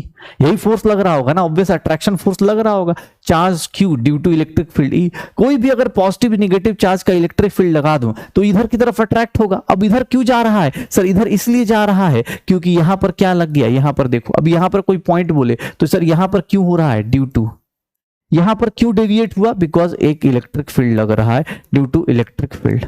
ये डेविएट हो गया अपने रास्ते से, जाना स्ट्रेट था लेकिन डेविएट हो गया। लोगों ने बोला सर एक काम करो, अब इस पिक्चर को मैं 3D में नहीं बना पाऊंगा, लेकिन 3D में उसने बोला कि एक काम करो सर, नॉर्थ और साउथ पोल लगा दो, मैग्नेटिक फील्ड इसके परपेंडिकुलर लगा दो। मैग्नेटिक फील्ड जैसे ही परपेंडिकुलर लगाया, पता चला ये यहां जाके हिट कर रहा है, तो यहां पर किसके कारण हो रहा होगा, ड्यू टू मैग्नेटिक फील्ड। यहां पर क्यों हिट कर रहा है, ड्यू टू मैग्नेटिक फील्ड। लोगों ने बोला यार सही है तुम्हारा तो हिसाब किताब। फिर उसने बोला यहां पर क्यों हिट कर रहा है, बिकॉज कौन सा फोर्स लग रहा होगा, QVB। लोगों ने बोला यार ये काम करो, दोनों को बैलेंस करो, मैग्नेटिक और इलेक्ट्रिक फील्ड को बैलेंस करो और यहां पर हिट करो। यहां पर उसका क्या लग जाएगा, balanced electric and magnetic field. इससे लोगों ने बोला क्या मिलेगा, थॉमसन ने बोला रुक जाओ यार, सब्र करो, तुम्हें पहले एक चीज तो समझने दो कि भाई तुम क्या कर रहे हो। तुमने क्या करा, सेम सेटअप करा, बस मॉडिफाई कर दिया, आपके बार कैथोड रे एक्सपेरिमेंट को मॉडिफाई कर दिया। अब कोई 3D बोले कैसे 3D में लगाते, तो मैं आपको एनसीईआरटी का पिक्चर दिखा देता हूं, एनसीईआरटी का पिक्चर दिखाया तो एनसीईआरटी में ये पिक्चर है, देखो पॉजिटिव और निगेटिव चार्ज ऐसे लगे हैं और साउथ और नॉर्थ पोल ऐसे लगे हैं। अब मैं आपको फिर से वही चीज बताने वाला हूं कि ए पर क्या हो रहा होगा, ड्यू टू इलेक्ट्रिक फील्ड, यहां पर क्या हो रहा होगा, बिकॉज ऑफ इलेक्ट्रिक फील्ड यहां डेविएट कर रहा होगा। और सी पे क्या होगा, ड्यू टू मैग्नेटिक फील्ड यहां डेविएट कर रहा होगा, मैग्नेटिक फील्ड के कारण यहां डेविएट कर रहा होगा, मैग्नेटिक फील्ड के कारण यहां डेविएट कर रहा होगा, और यहां पर क्या हो जाएगा, ड्यू टू बैलेंस्ड।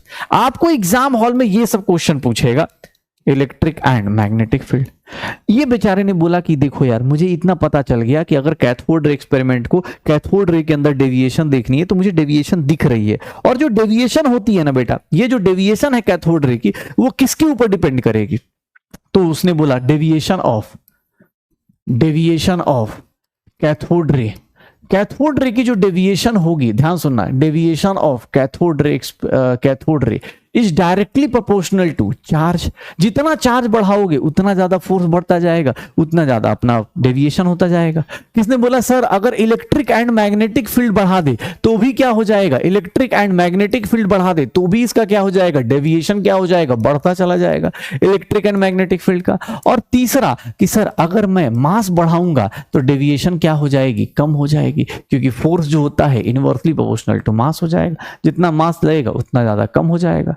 तो जितना, अब देख लो इसी बात को देखो कैसे बोला थॉमसन ने, ये देख लो पहले, ये देखो डेविएशन ऑफ कैथोड रे किस पे डिपेंड करेगा, और यहां से जब उसने बेचारे ने करा तो इसको क्या मिल गया, E/m रेशियो। इसको करने के बाद फाइनली इतना सारा फिजिक्स लगाने के बाद उसको क्या मिला, देखो किस्मत कितनी खराब है, किस्मत कितनी खराब है कि अभी भी इलेक्ट्रॉन का चार्ज और मास नहीं मिला, अभी भी इलेक्ट्रॉन का चार्ज और मास नहीं मिला। क्या मिला सर, क्या मिला, तो यहां पर उसको मिला 1.76 इंटू 10 की पावर 11 कूलम पर केजी, ये चार्ज बाई मास मिला बेचारे को, और वो भी अलग अलग गैस के साथ करा। E/m रेशियो क्या रहा, सेम फॉर डिफरेंट गैसेस, ये सब कुछ उसके लिए क्या रहा, सेम रहा।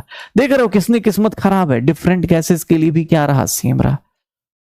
थॉमसन बोला यार क्या करूं मैं, मुझे चार्ज और मास तो मिल नहीं रहा, इतनी फिजिक्स लगा दी, इतना सारा डेविएशन कर दिया, इतनी डेविएशन तो मतलब खुद की लाइफ में नहीं थी जितना कैथोड रे को डेविएट करा, फिर भी मुझे सिर्फ और सिर्फ क्या मिल रहा है, E/m रेशियो। देख लो यही कहानी यहाँ पर, थॉमसन की शक्ल देखना कितना मासूम सा बंदा है।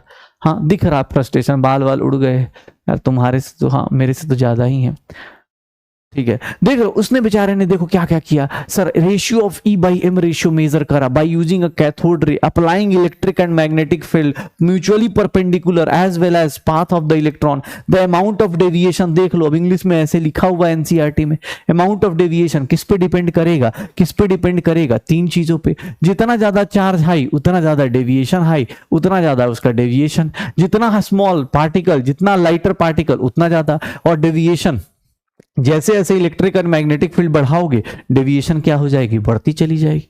यही बात बोली उसने भी।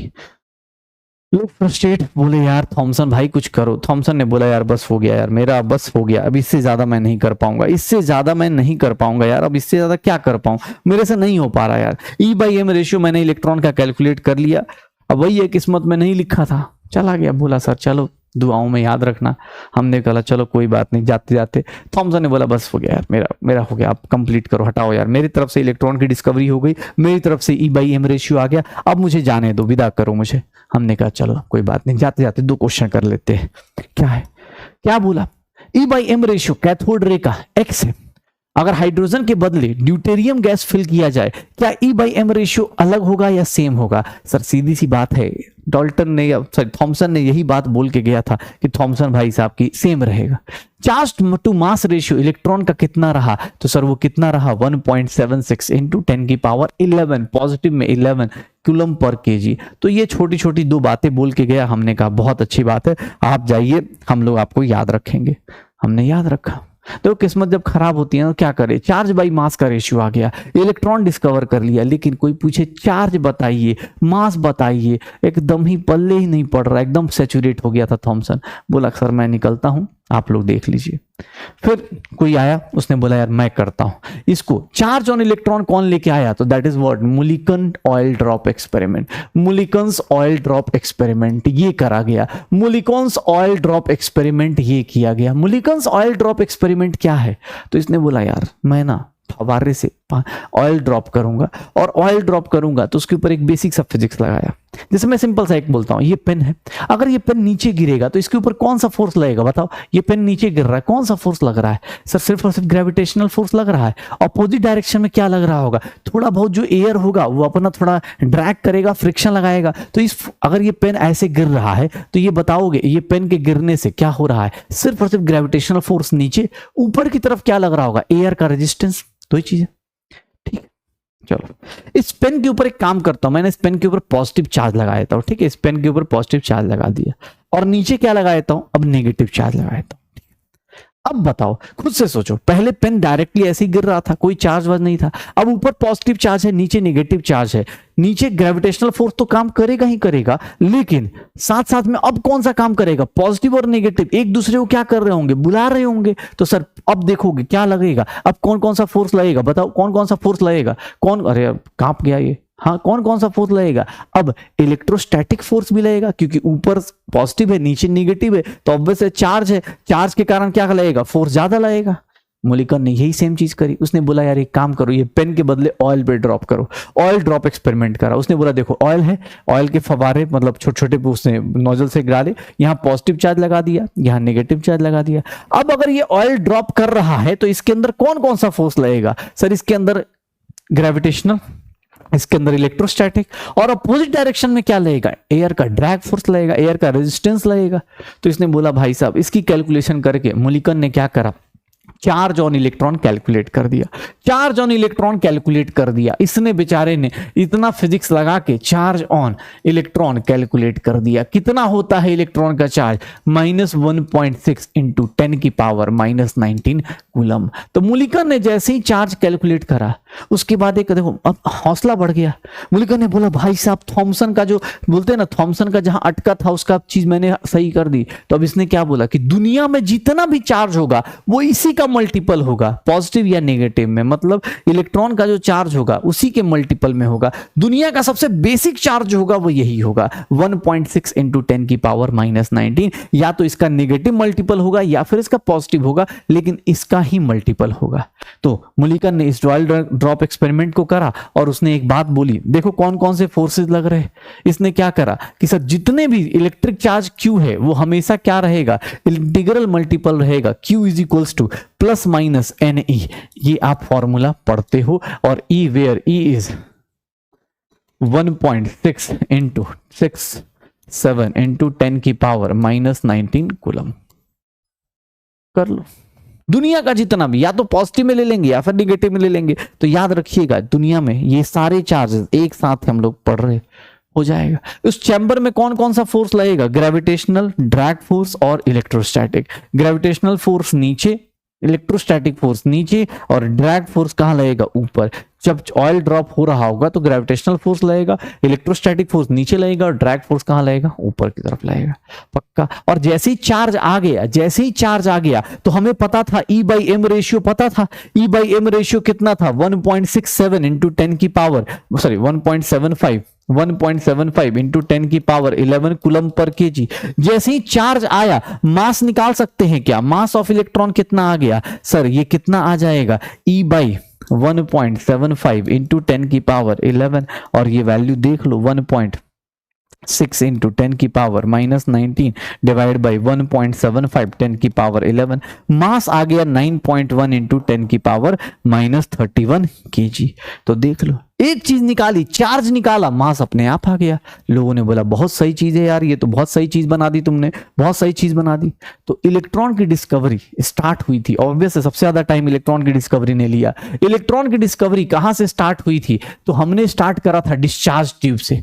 हमने स्टार्ट करा था डिस्चार्ज ट्यूब से कि एयर जो होता है बैड कंडक्टर होता है, लेकिन high voltage and very low pressure पे डिस्चार्ज ट्यूब में एयर कंडक्ट करता है। इस कहानी से स्टार्ट हुआ। फिर हमने क्या करा, कैथोड रे एक्सपेरिमेंट करा। हमने नहीं किया, हम तो पढ़ रहे हैं बस। कैथोड रे एक्सपेरिमेंट किया। कैथोड रे एक्सपेरिमेंट से हमें यह पता चला कि भैया इलेक्ट्रॉन होता है, एक नेगेटिव चार्ज पार्टिकल होता है जो कैथोड से कहां चलता है, एनोड की तरफ, ये अपने को हिट करता है नेगेटिव चार्ज। इसकी कुछ प्रॉपर्टीज पढ़ी। फिर हमने क्या करा, चार्ज टू मास रेशियो निकाला इलेक्ट्रॉन का, चार्ज टू मास रेशियो निकाला इलेक्ट्रॉन का, इलेक्ट्रॉन का चार्ज टू मास रेशियो। हमें यह पता चल गया कि सर सारे गैसेस के लिए सेम होता है। और ये दोनों चीजें किसने करी, ये दोनों चीजें किसने करी, थॉमसन ने करी। ये दोनों चीजें किसने करी, थॉमसन ने करी। हमने कहा यार ठीक है, बंदा कर रहा है, करने दो यार, ठीक है।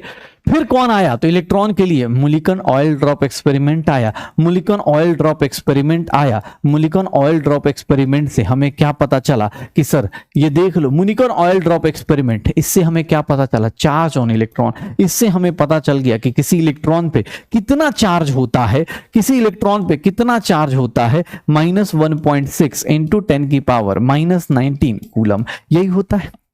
यही लिखेंगे। तो इलेक्ट्रॉन के बारे में ये मोलिकुलर ऑयल ड्रॉप एक्सपेरिमेंट से मिला, देख रहे हो, एक बार चार्ज मिला तो फिर मास मिल गया, मास ऑफ इलेक्ट्रॉन कितना हो जाएगा 9.1 इंटू 10 की पावर -31 kg हो जाएगा, चार्ज बाय मास। और E by M ratio electron का आपको ही पता है कितना है, 1.76 इंटू 10 की पावर 11 कूलम पर kg। तो ये सारी इंफॉर्मेशन आपको मिल गई। लेकिन ऑब्वियस है हम सारी डिस्कवरी किसके ऊपर बेस्ड है बेटा, जब तक आपने कैथोड रे एक्सपेरिमेंट स्टार्ट किया। ऑब्वियस इलेक्ट्रॉन की डिस्कवरी में सबसे ज्यादा टाइम लगा। अब कोई बोले प्रोटॉन की डिस्कवरी करो, भैया प्रोटॉन की डिस्कवरी सबसे आसान होती है प्रोटॉन की डिस्कवरी करना। प्रोटॉन की डिस्कवरी सबसे आसान है, क्यों? क्योंकि सर इसमें जस्ट अपोजिट चलना है। चलो, डिस्कवरी ऑफ न्यूक्लियस पता है अपने को क्या होते हैं। न्यूक्लियस का मतलब क्या होते हैं कि सर प्रेजेंट इन न्यूक्लियस, जो लोग न्यूक्लियस में प्रेजेंट होते हैं उन्हीं को क्या बोलते हैं, न्यूक्लियस, प्रेजेंट इन न्यूक्लियस। अब न्यूक्लियस कौन कौन है मेरे पास, प्रोटॉन्स और न्यूट्रॉन्स। देखो भाई, प्रोटॉन की डिस्कवरी बहुत आसानी से हो गई और प्रोटॉन की डिस्कवरी में बहुत ज्यादा लड़ाई भी है। क्यों? क्योंकि एनोड रे एक्सपेरिमेंट जिसने करा और जिसने प्रोटॉन का नाम लिया, उन दोनों के बीच में बहुत लड़ाई। क्या सर? देखो, प्रोटॉन की डिस्कवरी में बहुत ज्यादा मेहनत करने की जरूरत थी भी नहीं। क्यों? क्योंकि सर जो आपने एनोड का इलेक्ट्रॉन का जो सेटअप बनाया था ना, वही सेटअप आपको किसके लिए बनाना था, बस अपोजिट डायरेक्शन में चलना था आपकी बार। मतलब सामने वाले ने बस क्या किया, उन्होंने एक दिमाग लगाया कि अगर कोई नेगेटिव चार्ज पार्टिकल है तो ऑब्वियस है वो अगर गैस के आयनाइज होने से आ रहा होगा तो ऑब्वियस है उसके अंदर एक पॉजिटिव चार्ज पार्टिकल भी होगा। तो उन्होंने एक ही चीज करी, ये मेरा क्या था, कैथोड था, ये मेरा क्या था, कैथोड था। ध्यान सुना, ये मेरा क्या था, एनोड था। इसके अंदर कौन सा प्रेशर था, बहुत लो प्रेशर था, वेरी लो प्रेशर, इसके अंदर बहुत लो प्रेशर था। यही सेटअप था ना। तो लोगों ने बोला कि भाई साहब इसमें क्या करना चाहते हो। तो एक भाई साहब आए, उन्होंने कहा रुको एनोड रे एक्सपेरिमेंट कर देते हैं। मतलब कैथोड रे एक्सपेरिमेंट के बदले उन्होंने बोला एनोड रे एक्सपेरिमेंट कर देते हैं। अब की बार किसके अंदर छेद कर देते हैं, परफोरेटेड कैथोड कर देते हैं, परफोरेटेड कैथोड कर देते हैं। और कैथोड के पीछे अब की बार क्या लगा देते हैं, इसके कैथोड के पीछे अब की बार क्या लगा देते हैं, फ्लोरोसेंट स्क्रीन लगा देते हैं। और सेम सेटअप बस अब की बार अपोजिट डायरेक्शन में कर दिया। बोला कि देखो अब बताओ, अब देखना। तो अब क्या देखने को मिला कि सर यहां से इधर की तरफ भी कोई रेडिएशन आ रही है, इधर की तरफ भी कोई रेडिएशन आ रही है। तो लोगों ने बोला बस इसी को तो क्या बोलेंगे, एनोड रे बोलेंगे, इसी को क्या बोलेंगे, एनोड रे बोलेंगे, या फिर इसी को हम लोग नाम देते हैं कैनाल रे। इन्होंने बोला कोई भी गैस अगर आयनाइज होगी, मान लो कोई गैस आयनाइज होगी तो उसके अंदर एक पॉजिटिव चार्ज होगा और एक इलेक्ट्रॉन होगा। तो लोगों ने बोला कि यार इलेक्ट्रॉन अगर कैथोड रे में है तो ये कहां चला जाएगा, एनोड रे।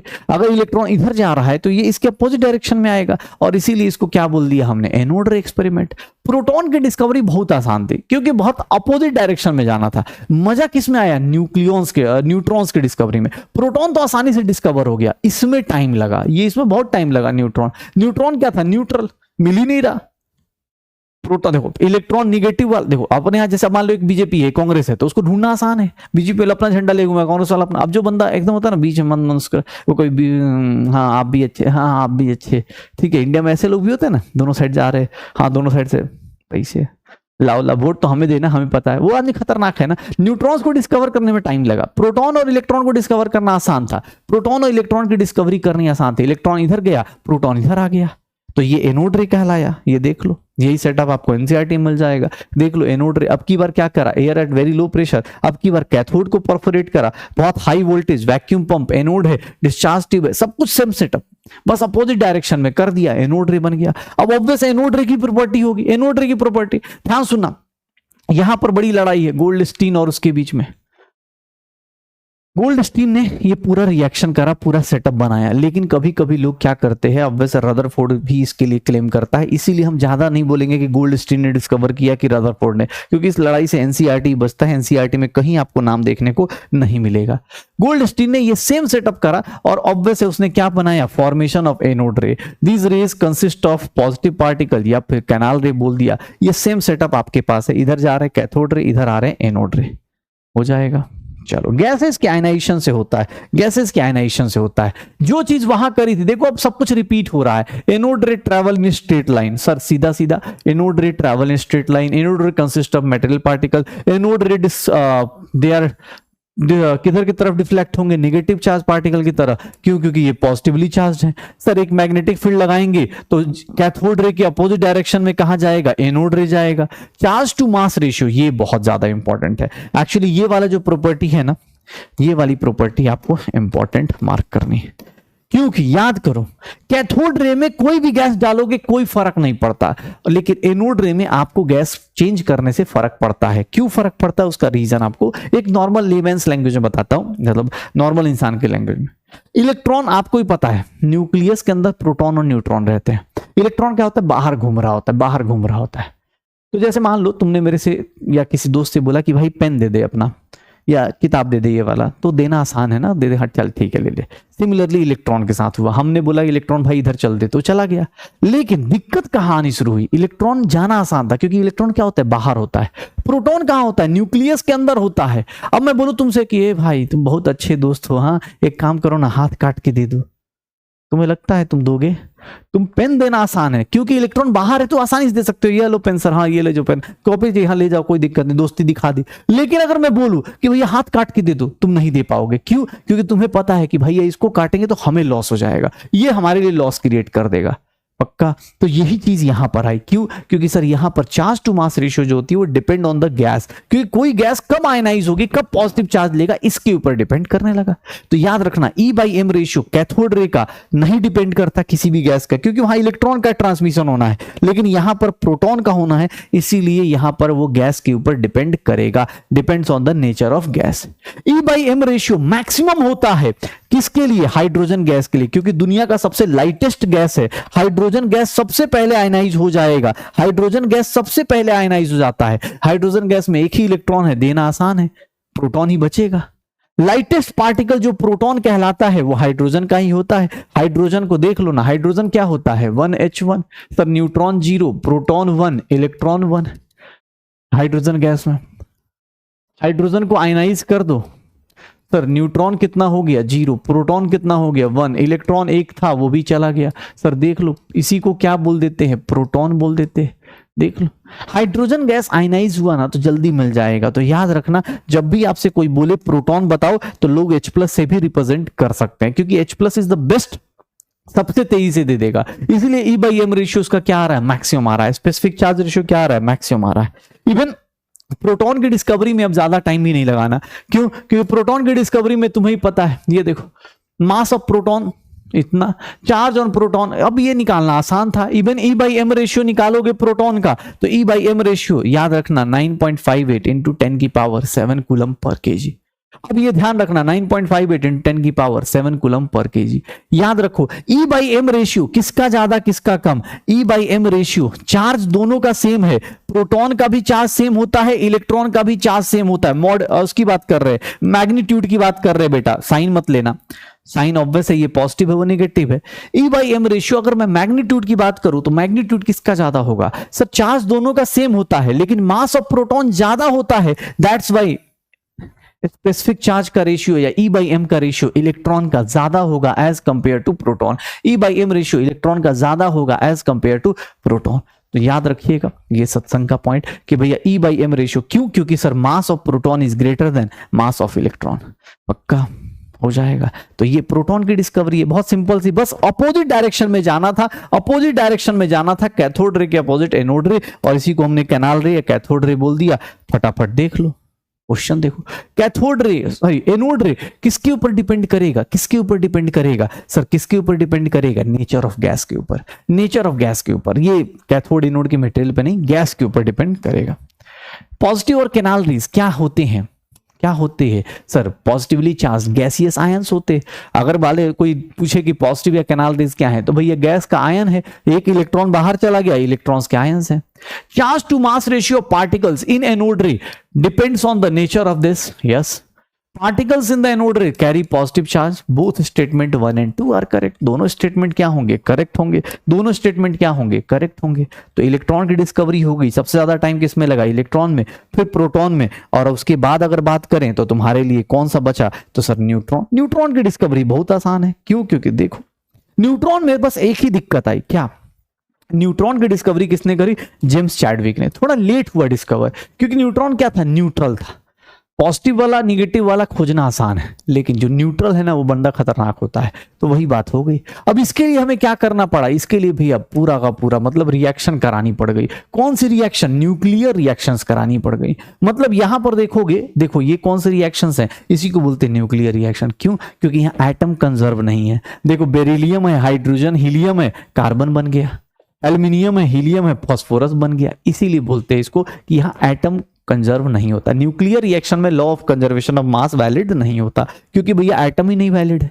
अब उससे पहले आप बेरिलियम के ऊपर अल्फा पार्टिकल का बम्बार्डमेंट करोगे। अल्फा पार्टिकल क्या होता है इस बात का आप थोड़ा ध्यान रखिएगा। अल्फा पार्टिकल क्या होता है इस बात का आप थोड़ा ध्यान रखिए। क्या है अल्फा पार्टिकल? तो अल्फा पार्टिकल हम बोलते हैं, इसको बोलते हैं हीलियम में +2, 2 और 4।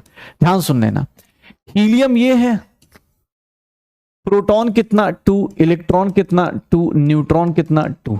हीलियम +2 बना देंगे, मतलब प्रोटॉन कितना रहा 2, इलेक्ट्रॉन कितना हो गया 2 में से 2 चला गया 0, और न्यूट्रॉन्स कितना हो गया 2। इसको क्या बोलेंगे 2 और 4। ये क्या है? न्यूक्लियस ऑफ हीलियम है। याद रखना, हीलियम एटम मत ले लेना है, हीलियम का न्यूक्लियस की बात कर। जब भी अल्फा पार्टिकल बोलेगा तो डबली आयनाइज्ड हीलियम आयन, मतलब 2 पॉजिटिव चार्ज। अगर 2 पॉजिटिव चार्ज दे दिया तो इलेक्ट्रॉन बचा नहीं, सिर्फ और सिर्फ क्या बचा? न्यूक्लियस ऑफ हीलियम बचा। तो याद रखना, कोई बोले अल्फा पार्टिकल तो न्यूक्लियस ऑफ हीलियम बोलते हैं। अल्फा पार्टिकल के साथ अच्छी बात क्या है कि भैया इसका E/m रेशियो देखोगे ना, E/m ratio of alpha particle, तो अल्फा पार्टिकल का E/m रेशियो जो होता है हाफ होता है किसका? प्रोटॉन के E/m रेशियो से, प्रोटॉन के E/m रेशियो से। ये याद रखिएगा। अगर आप चाहें तो मैथमेटिकली प्रूव कर सकते हैं। चार्ज देख लीजिए, चार्ज कितना है? +2 into 1.6 into 10⁻⁻19, 2 +2 into 1.6 into 10⁻⁻19। Proton का चार्ज कितना होगा? 1.6 इंटू 10⁻⁻19। बट मास किसका ज्यादा होगा? हीलियम का ज्यादा होगा, तो इसीलिए 1/2 टाइम्स हो जाता है, प्रोटॉन का आधा हो जाता है। प्रोटॉन के चार्ज का डबल तो होता है चार्ज, लेकिन मास 4 टाइम्स हो जाता है, दैट्स वाई प्रोटॉन का आधा हो जाता है। तो अल्फा पार्टिकल के बारे में आपको ये ध्यान रखना है कि वो हीलियम का क्या है? न्यूक्लियस है, एटम नहीं है। हीलियम का क्या है? वो न्यूक्लियस है। हीलियम का क्या है? वो न्यूक्लियस है। दूसरा E/m रेशियो अगर निकालने जाएंगे तो ये होगा। अब अल्फा पार्टिकल को आप लेके किस पे बम्बार्ड करोगे? बेरिलियम के ऊपर, या हम बोल दे अल्फा पार्टिकल को बम्बार्ड कर दो एल्यूमिनियम के ऊपर, तो यहां रिएक्शन होगी न्यूक्लियर रिएक्शन, और न्यूक्लियर रिएक्शन से हमें क्या मिला? न्यूट्रॉन मिला। इसलिए न्यूट्रॉन की डिस्कवरी थोड़ी लेट हुई, बिकॉज ये नॉर्मल रिएक्शन से नहीं मिला, न्यूक्लियर रिएक्शन से मिला, लेकिन मिल गया। चलो ठीक है, अच्छी बात है। न्यूट्रॉन के बारे में और क्या जाने? तो न्यूट्रॉन ऑब्वियस है, न्यूट्रल चार्ज है, तो इसको इलेक्ट्रिक और मैग्नेटिक फील्ड से कोई फर्क तो पड़ेगा नहीं। इलेक्ट्रिक और मैग्नेटिक फील्ड से कोई फर्क तो पड़ेगा नहीं। इसका मास ऑफ न्यूट्रॉन थोड़ा सा ज्यादा हुआ। आप प्रोटॉन का मास देखेंगे तो 1.672 था, 1.672 था, यहां पर 1.675 है, थोड़ा सा, वो भी डेसिमल में 10⁻⁻24 में थोड़ा सा ज्यादा है। इसीलिए अगर मैं आपको बोला भी था शायद पहले एक लेक्चर में कि मास of electron is very very less than, mass of electron is very very less then mass of proton and इसको मास ऑफ न्यूट्रॉन। हम लोग हमेशा याद रखते हैं कि भैया इसको हम लोग इन दोनों को इक्वल ले लिया जाता है। अगर आपसे कोई पूछ दे कि नहीं बताओ तीनों में सबसे ज्यादा कौन, तो न्यूट्रॉन, लेकिन न्यूट्रॉन और प्रोटॉन के मास में बहुत थोड़ा सा डिफरेंस है, ये ध्यान रखिएगा। E/m रेशियो इसका कितना आ जाएगा? 0। E/m रेशियो इसका कितना आ जाएगा? 0। रदरफोर्ड को भी प्रोटॉन, हम लोगों ने देखा है कि रदरफोर्ड को प्रोटॉन डिस्कवर, उसको गुस्सा आया, उसने बोला यार लाओ चैडविक की तरह मैं भी अल्फा पार्टिकल बम्बार्ड करता हूं, तो उससे उसने प्रोटॉन भी डिस्कवर किया। उतना ज्यादा इंपॉर्टेंट नहीं है। चलो एक बात बताओ, E/m का रेशियो बताओ। E/m रेशियो किसका सबसे हाईएस्ट था अभी तक? सबसे हाईएस्ट। तुमने इलेक्ट्रॉन पढ़ लिया, प्रोटॉन पढ़ लिया, न्यूट्रॉन पढ़ लिया, अल्फा पार्टिकल ही पढ़ लिया। सबसे ज्यादा किसका था? इलेक्ट्रॉन का, फिर प्रोटॉन का, फिर किसका? अल्फा का। इसका आधा अल्फा हो गया, और इसके बाद कौन आएगा? न्यूट्रॉन आएगा। E/m रेशियो याद रखिएगा। E/m रेशियो सबसे ज्यादा हाईएस्ट किसका? इलेक्ट्रॉन का, फिर प्रोटॉन का, फिर अल्फा का, और फिर किसका आ जाएगा? न्यूट्रॉन का। हो जाएगा। देख लो, एक बार वीडियो पॉज करके अब अपने सारे के सारे कॉन्सेप्ट्स को रिवाइज करो। थ्योरेटिकल पॉइंट्स हैं बेटा, थोड़ा सा रिवाइज कर लो, और फिर पीडीएफ को, अगर आप नोट्स नहीं बना रहे, पीडीएफ को ही रिवाइज करो, लेकिन क्वेश्चंस करने के लिए अब तैयार हो जाओ। फटाफट क्वेश्चंस करते हैं, इस टॉपिक को फिनिश करते हैं।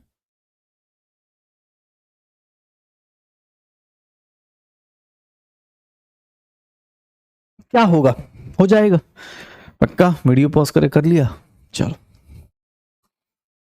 ये चीज हमें ऑलरेडी पता है, ये हम लोग पिछले क्लास से ही जान रहे, पिछले चैप्टर से ही जान रहे। What is the other name for cathode रे? एनोड रे के लिए अदर नेम क्या होता है? प्रोटॉन रे, क्या नाम होता है? कैनाल रे होता है। क्या नाम होता है? कैनाल रे होता है। Select the sub atomic particle that are present in the nucleus. Nucleus के अंदर कौन प्रेजेंट होगा? Sir, proton and neutrons. Please video pause कीजिएगा और अटेम्प्ट कीजिएगा। Next question, which are the essential condition for production of anode ray? Anode ray तो छोड़ो, cathode ray के लिए भी सेम कंडीशन थी। क्या कंडीशन थी? कि बहुत लो प्रेशर होना चाहिए और क्या होना चाहिए था? हाई वोल्टेज होना चाहिए था। क्वेश्चंस वीडियो पॉज करे करो। Which of the following is not true for cathode ray? Video pause करो और स्टार्ट करो। Nature of cathode ray depends on the gas, gas पे डिपेंड नहीं करता। Which the following about is incorrect? Electron के बारे में कौन सी बात इनकरेक्ट है? Mass of electron is equal to mass of neutrons, ये बात incorrect. Charge to mass ratio किसके बराबर होता है? Video pause, question attempt please बेटा। आज ये थ्योरेटिकल पोर्शन है, मुझे ही पता है बहुत सारे लोग बोलते हैं सर बहुत ज्यादा नींद आ रही है। नींद अगर आ रही है ठीक है, सो जाओ भाई, क्या ही बोल सकते हैं, रिकॉर्डेड है, सो सकते हैं। नहीं तो आप ये सोचो, अगर ये इजी सा पोर्शन, बहुत इजी सा पोर्शन है लेकिन बहुत जल्दी मार्क्स दे देगा, ट्राई करना। थोड़ा सा बोरिंग है लेकिन हाँ कर सकते हैं। Which of the following is true? कौन सी बात सही है? E/m ratio of different gases, E/m ratio of different gases generated by different gases are different. गलत। एनोड रे सेम नहीं, डिफरेंट गैसेस के लिए डिफरेंट होती है। E/m रेशियो प्रोटॉन का इलेक्ट्रॉन से ज्यादा नहीं, प्रोटॉन का अल्फा पार्टिकल से ज्यादा होता है। कौन सा सही स्टेटमेंट है? D is the correct statement. D is the correct statement. Gases are bad conductor of electricity, their conductivity can be increased. कैसे इंक्रीज कर सकते हैं उनकी कंडक्टिविटी? हम कैसे इंक्रीज कर सकते हैं? बताओ, कैसे इंक्रीज कर पाएंगे हम लोग कंडक्टिविटी की? तो सर उनकी कंडक्टिविटी हम इंक्रीज करते हैं प्रेशर इंक्रीज करने से नहीं, decreasing the pressure as well as potential नहीं, डिक्रीजिंग द प्रेशर और इंक्रीजिंग द पोटेंशियल डिफरेंस। आप प्रेशर कम करते हो और पोटेंशियल डिफरेंस क्या करते हो? बढ़ा देते हो। Specific charge of cathode ray depend करता है क्या नेचर ऑफ गैस पे? Depend on the material of gas, depends on the, किस पे डिपेंड करेगा? नहीं, it is a universal constant. Specific charge cathode ray का क्या होगा? हमेशा कांस्टेंट रहेगा। Ratio of mass of electron to the mass of hydrogen atom, मतलब प्रोटॉन के मास का बताओ। तो प्रोटॉन के mass of electron is 1/1800, 37 times mass of proton. तो कितना रेशियो आ जाएगा? 1/1837। Mulliken oil drop experiment is used to find E/m ratio नहीं, charge on electron, charge on an electron, electron के ऊपर चार्ज। अल्फा पार्टिकल को हम कैसे रिप्रेजेंट करते हैं? हीलियम के न्यूक्लियस के फॉर्म में। किसके फॉर्म में रिप्रेजेंट करते हैं? हीलियम के न्यूक्लियस के फॉर्म में। Increasing order of E/m ratio, charge to mass ratio, increasing order बताना है तो सबसे पहले लोएस्ट वाले को पकड़ो, तो लोएस्ट उल्टा ले लो, सबसे पहले लोएस्ट वाले को पकड़ो। न्यूट्रॉन के बाद प्रोटॉन नहीं, न्यूट्रॉन के बाद प्रोटॉन नहीं, न्यूट्रॉन के बाद प्रोटॉन नहीं, न्यूट्रॉन के बाद अल्फा, प्रोटॉन और फिर इलेक्ट्रॉन। कौन सा होगा? ये हो जाएगा। इंक्रीजिंग ऑर्डर पूछ रहा है तो इंक्रीजिंग ऑर्डर ऐसे बताएंगे। E/m रेशियो सबसे हाईएस्ट किसका था? सर हाईएस्ट किसका था? हाइड्रोजन के लिए। क्यों? क्योंकि सर आपको ही पता है एनोड रे में मैक्सिमम आया था। हाइड्रोजन लाइटेस्ट गैस है, सबसे आसानी से आ गया था। तो देखो टॉपिक करा, साथ साथ में क्वेश्चंस कर लिए। बस आप देखो जो को टॉपिक थोड़ा सा, जैसे बोलते ना कि जो लोग बायो पढ़, मतलब तुम लोग बायो पढ़ रहे, जो बायो कर रहे होते, बायो अच्छा करने का तरीका क्या है? आप सिर्फ एनसीईआरटी रीड कर लीजिए, सो जाइएगा। किंगडम होता है, एनिमल किंगडम होता है, प्लांट किंगडम होता है, इसका नाम ये होता है, उसका बोटेनिकल नाम ये होता है। ऐसे थोड़ी ना होगा। आपको क्वेश्चन पढ़िए, 2 लाइन 10 लाइन जो इतना पढ़ना है उसके बगल में उसका क्वेश्चन लपेट दीजिए। जब क्वेश्चन करते हैं ना तब आपको लगता है अबे यार यहाँ कंफ्यूजन हो सकता है। पढ़ते टाइम क्या है, मैं पढ़ दूंगा कि ये फाइलम इसकी प्रॉपर्टीज ये फाइलम इसके अंदर ये फाइलम उसके अंदर ये, लेकिन दिक्कत कहाँ आती है? जब क्वेश्चन पूछता है, उल्टा पूछता है क्वेश्चन। इसीलिए जब तक आप कोई टॉपिक कर रहे आप उसके अगर क्वेश्चंस नहीं करेंगे तो आपको दिक्कत आएगी आएगी, पक्का। चलो, तो हमारा डिस्कवरी ऑफ सब एटॉमिक पार्टिकल खत्म हो गया। थोड़ा सा पार्ट था, थ्योरी थी, खत्म कर ली। आज सारी थ्योरी पोर्शन कर रहे हैं। अब एटॉमिक मॉडल्स की बात करते हैं। तो एटॉमिक मॉडल्स तुम्हें ही पता है, सबसे पहले कौन आता है? थॉमसन मॉडल आता है। थॉमसन मॉडल का नाम, बहुत सारे नाम थे भाई। थॉमसन मॉडल को प्लम पुडिंग मॉडल भी बोल देते हैं, थॉमसन मॉडल को प्लम पुडिंग मॉडल भी बोल देते हैं, वाटरमेलन मॉडल भी बोल देते हैं। ये अलग अलग नाम रख दिए हैं हम लोगों ने। क्यों? क्योंकि इसके पीछे का रीजन आपको ही पता है। 9th-10th में शायद आप लोगों ने ये सब पढ़ा हो। वाटरमेलन मॉडल, जो इसको जैसा नाम रखना है रख दिया। थॉमसन मॉडल से कोई थॉमसन का मॉडल पढ़ेगा उसके जस्ट बाद रदरफोर्ड का मॉडल नहीं आया था, याद रखिएगा। कोई ऐसा नहीं होता कि एक मॉडल के बाद जस्ट दूसरा, नहीं, बीच में कुछ डिस्कवरीज होती हैं। तो थॉमसन मॉडल के जस्ट बाद रदरफोर्ड नहीं आया था, ध्यान सुनिएगा। एक्चुअली अब जो कहानी शुरू होगी वहां पर थोड़ा थ्योरेटिकल तो है, लेकिन थॉमसन और रदरफोर्ड के बीच में, सर बीच में ना बहुत सारी चीजें हुई। बहुत सारी चीजें में क्या क्या हुआ, इनके बीच में क्या हुआ, एक्सरे का डिस्कवरी हो गई, एक्सरे डिस्कवर हुआ तो फिर रेडियो एक्टिविटी लोगों ने डिस्कवर करना शुरू कर दिया, रेडियो एक्टिविटी देखना शुरू कर दिया, अल्फा बीटा गामा रेडिएशंस देख ली, तो थॉमसन के जस्ट बाद रदरफोर्ड मॉडल नहीं आया था, उसके बीच में लोग आ गए। सिमिलरली आप ऐसे ही सोचो, अगर मैं बोलूं कि यार इसके बीच में बोर्स के रदरफोर्ड के जस्ट बाद थॉमसन के जस्ट बाद रदरफोर्ड, ऐसे ही रदरफोर्ड के जस्ट बाद बोर्स मॉडल आया हो, नहीं, इसके बीच में भी बहुत सारे लोग आए। इसके बीच में अपने पास देखोगे तो इसके बीच में भाई साहब लोग ही थे। क्या था, तो इसके अंदर इलेक्ट्रोमैग्नेटिक रेडिएशन आ गई, ईएम वेव्स पढ़ लिया, सर प्लैंक्स क्वांटम थ्योरी पढ़ लेते हैं। ऐसा नहीं होता कि एकदम धड़ धड़ धड़ इसके बाद वो आया उसके बाद ये आया, नहीं, प्लैंक्स क्वांटम थ्योरी आ गई। मतलब आज के टाइम पे यार एप्पल को भी अपना मॉडल लॉन्च करना होता है 15 से 16, 16 से 17, तो ऑब्वियस 1-2 साल टाइम लेता है। सिमिलरली यहां पर भी ये मॉडल के बाद ये मॉडल डायरेक्ट नहीं आया, बीच में और भी लोग आए। इसमें देखोगे तो फोटो इलेक्ट्रिक इफेक्ट आ जाएगा, ब्लैक बॉडी रेडिएशन आ जाएगी, ये सब करने के बाद हमारे पास कौन आता है, बोर्स मॉडल आता है।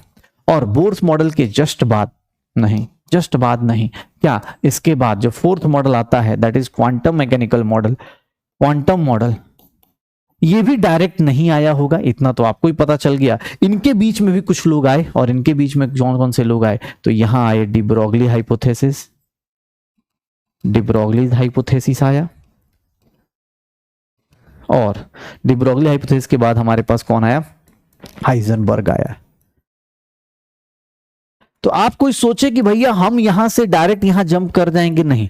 ऑब्वियस है, हमें कहने को 4 ही मॉडल है, लेकिन हर एक मॉडल के बाद दूसरे मॉडल आने में ऑब्वियस हमें क्या करना पड़ा, टाइम देना पड़ा। हम लोगों के पास कुछ नई नई चीजें आई। तो सबसे पहले हम लोग एक काम करते हैं, एटॉमिक मॉडल की बात कर रहे हैं, तो एटॉमिक मॉडल सबसे पहला मॉडल जो सबसे इजीएस्ट मॉडल था, थॉमसन याद आ रहा है, सिर्फ और सिर्फ इलेक्ट्रॉन की डिस्कवरी करी थी, E/m रेशियो निकाला था। जिंदगी इतनी बर्बाद थी कि उसको चार्ज भी नहीं पता, मास भी नहीं पता। सोचो तुम किसी पार्टिकल को जनरेट कर रहे हो, तुम किसी पार्टिकल को डिस्कवर कर रहे हो, और तुम्हें यही नहीं पता इसका मास कितना है, इसका चार्ज कितना है, कितनी फ्रस्ट्रेटिंग होगी। लेकिन थॉमसन हिम्मत करके वहां तो चला गया था, बोला कि नहीं मैं अपना मॉडल ऑफ एटम बताऊंगा। और थॉमसन मॉडल एटम क्या था, ध्यान सुनिएगा, अकॉर्डिंग टू जे थॉमसन। देखो कोई बोले सर ये डिस्कवरी तो बेकार है, सिर्फ इलेक्ट्रॉन पता था, लेकिन उस बंदे ने जो बातें बोली ना वो आज भी वैलिड है। दैट्स वाई हम थॉमसन को इतना इज्जत दे रहे। अगर कोई बोले सर इसकी तो ऑब्वियस बहुत सारी चीजें गलत हो गई, लेकिन एक चीज 2 चीजें सही रही, इसीलिए हम उसको इज्जत दे रहे, क्योंकि आज भी एटम क्या है, स्फेरिकल इन शेप है। उसने उस टाइम पे बोल दिया स्फेरिकल इन शेप। आज भी रेडियस ऑफ एटम देखेंगे इसी के ऑर्डर में चलता है, 10⁻⁻10 मीटर, या फिर इसी को क्या बोलते हैं, 1 एंगस्ट्रॉम। ये जो लिखा है इसको हम लोग एंगस्ट्रॉम पढ़ते हैं। ये 10⁻⁻10 मीटर बोल देते हैं, या 10⁻⁻8 सेंटीमीटर बोल देते हैं, तो 1 एंगस्ट्रॉम कहलाता है। याद रखिएगा, रेडियस ऑफ एटम अभी भी क्या रहा, आज भी उतना ही है। इसने जो गलतियां करी वो मैं आपको दिखाता हूं। जैसे ये बोल दिया, इसने क्या बोला कि जो पॉजिटिव चार्ज है ना ये अपने पास, ये इसने थोड़ी गलतियां कर दी। इसने क्या करा, डिमेरिट कर दिया। इसने बोला कि कोई भी एटम है ना तो ये कैसा क्या होगा, पॉजिटिव चार्ज स्फीयर होगा, और इसके अंदर जो इलेक्ट्रॉन्स होंगे वो इलेक्ट्रॉन्स ऐसे ऐसे कहीं भी कोई भी रैंडमली, जैसे वाटरमेलन के अंदर सीड्स होते हैं वैसे ही यहां पर इलेक्ट्रॉन्स क्या होंगे, ऐसे ही इलेक्ट्रॉन्स क्या होंगे, यहां पर ऐसे ही इलेक्ट्रॉन्स होंगे। ये इसके हिसाब से था। उसके दिमाग में ये नहीं आया कि कोई पॉजिटिव और नेगेटिव चार्ज अगर एक साथ होगा तो ऑब्वियसली शॉर्ट सर्किट करेगा भाई। ठीक है यार, उस टाइम पे कौन ही इतना सोच पाए, उसको तो प्रोटॉन का पता भी नहीं था, देखो इसने बोला electrons are arranged in such a manner to give most stable electrostatic arrangement. ये बात आज भी सही है, क्योंकि आज भी हम इलेक्ट्रॉन्स को ऐसे अरेंज करते ताकि आपका इलेक्ट्रिक फील्ड, या हम बोल सकते हैं कि उसको स्टेबिलिटी मिल पाए। यहां पर उसने क्या बोला, mass of atom is assumed to be uniformly distributed uniformly throughout the atom। मतलब एटम के अंदर सर आज भी मास ऑफ एटम क्या रहेगा, यूनिफॉर्म रहेगा। तो ये छोटी छोटी बातें बोल के चला गया थॉमसन। लेकिन 1-2 गलतियां हो गई वही कि भाई इलेक्ट्रॉन और प्रोटॉन एक साथ तो हो नहीं सकते, पॉजिटिव और नेगेटिव चार्ज एक साथ हो नहीं सकते, तो ये कुछ गलतियां कर गया। ठीक है ना, तो ये ध्यान रखिएगा। अब थॉमसन बेचारा बड़ा सिंपल सा प्लम पुडिंग मॉडल, वाटरमेलन में मॉडल बोलते हैं। थॉमसन ने, देखो थॉमसन गया, थॉमसन के जस्ट बाद रदरफोर्ड नहीं आया। थॉमसन के बाद क्या हुआ, एक एक्सपेरिमेंट हुआ, एक डिस्कवरी हुई, एक बहुत खतरनाक गलतियां हुई। और गलतियां देखो कभी कभी क्या होता है ना, जैसे लोग बोलते हैं ना कि गलती से गलती हो जाती है, अरे बेटा गलतियों से ही साइंस डिस्कवर हुआ है। अगर गलती नहीं होती तो भैया कैसी चीजें ये सब निकल पाती। जैसे अब इनको देखो कितने स्मार्ट आदमी है, हाँ, रोहिंटन भाई साहब, रोहिंटन भाई साहब क्या कर रहे थे, इन्होंने कैथोड रे के साथ खेल रहे थे। सोच रहे हो कैथोड रे, ये थॉमसन भाई साहब के जाने के बाद ये क्या कर रहे थे, कैथोड रे के साथ ऐसे खेल रहे थे कि यार ये चीज सही है, कैथोड रे निकल रही है, देखो ऐसे कैथोड रे खेल रहे थे। सडनली क्या हुआ कि प्लैटिनम से टकरा गया कैथोड रे, प्लैटिनम से टकराया और भाई साहब का पता है क्या हो गया, प्लैटिनम से टकराया और एकाएक सडनली उनको क्या दिखा, जो स्क्रीन थी फ्लोरोसेंट स्क्रीन, वहां पर क्या दिख गया उनको, अपना ही हाथ ऐसे दिख गया। सोच रहे हो किस तरह सांस कांप गई होगी। सोच रहे हो आदमी का, एक तुम मतलब कहीं जा रहे हो सडनली तुम्हारा एक्सरे दिख जाए, कैसे डर गया होगा। इतना डर गया कि उसने इसका नाम तक नहीं सोच पाया, बोला इसका नाम एक्सरे रख दो भाई, पता नहीं कौन सी रेडिएशन है, मान लो let's assume it is X-ray, ठीक है। रोहिंटन को क्या हुआ कि भाई एकदम, भाई उसकी हालत सोचो ना यार।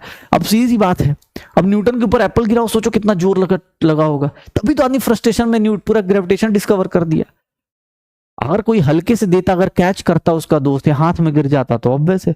पेड़ ने भी पता नहीं कौन से मजे लिए, पता नहीं किसने मारा, पेड़ ने मारा, कौन मारा क्या ही जानता है, वही हालत है। रोहिंटन के साथ क्या हुआ, कैथोड के साथ खेल रहा था, सडनली क्या हुआ, प्लेटिनम ऐसे हेवी मेटल से टकराया और हेवी मेटल से टकराते ही क्या हुआ देखोगे, एक्सरे कब प्रोड्यूस हुआ, जब कैथोड रे स्ट्राइक करता है टारगेट एनोड से। आज भी आप एक्सरे मशीन में जाओगे तो ऐसा ही होता है, कैथोड किससे टकराता है, यहाँ हेवी मेटल से टकराता है और क्या जनरेट करता है, एक्सरे जनरेट करता है। जैसे ये देखोगे ये कैथोड रे है, ये देखो यहाँ पर हेवी मेटल लगा दिया है। आज भी आपके पास जाओगे तो एक्सरे मशीन में यही छोटी सी ट्यूब लगी होती है।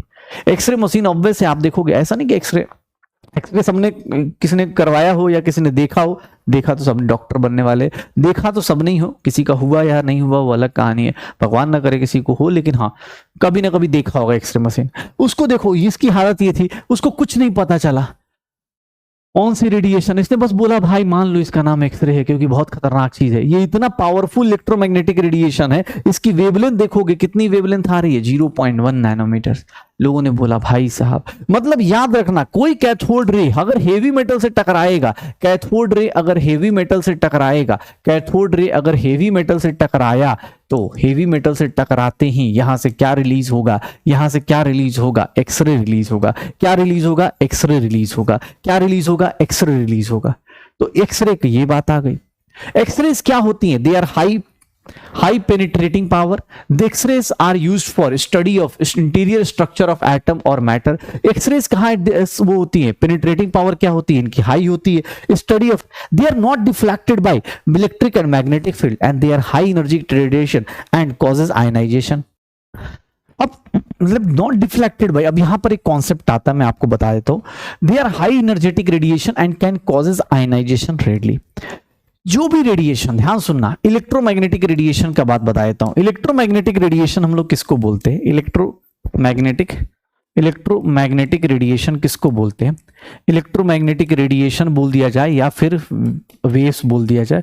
इलेक्ट्रोमैग्नेटिक रेडिएशन या फिर हम लोग क्या बोलते हैं, वेव्स बोल दे। तो ध्यान सुनना, इलेक्ट्रोमैग्नेटिक रेडिएशन या फिर अगर हम वेव्स की बात करते हैं तो उसको किसको बोलते हैं, जो भी वेव्स, ध्यान सुनना, radiations which do not, radiations which do not deviate या deflect in presence of magnetic or electric field, in presence of magnetic or electric field, in presence of magnetic or electric field, इन्हीं को हम लोग क्या बोल देते हैं, magnetic.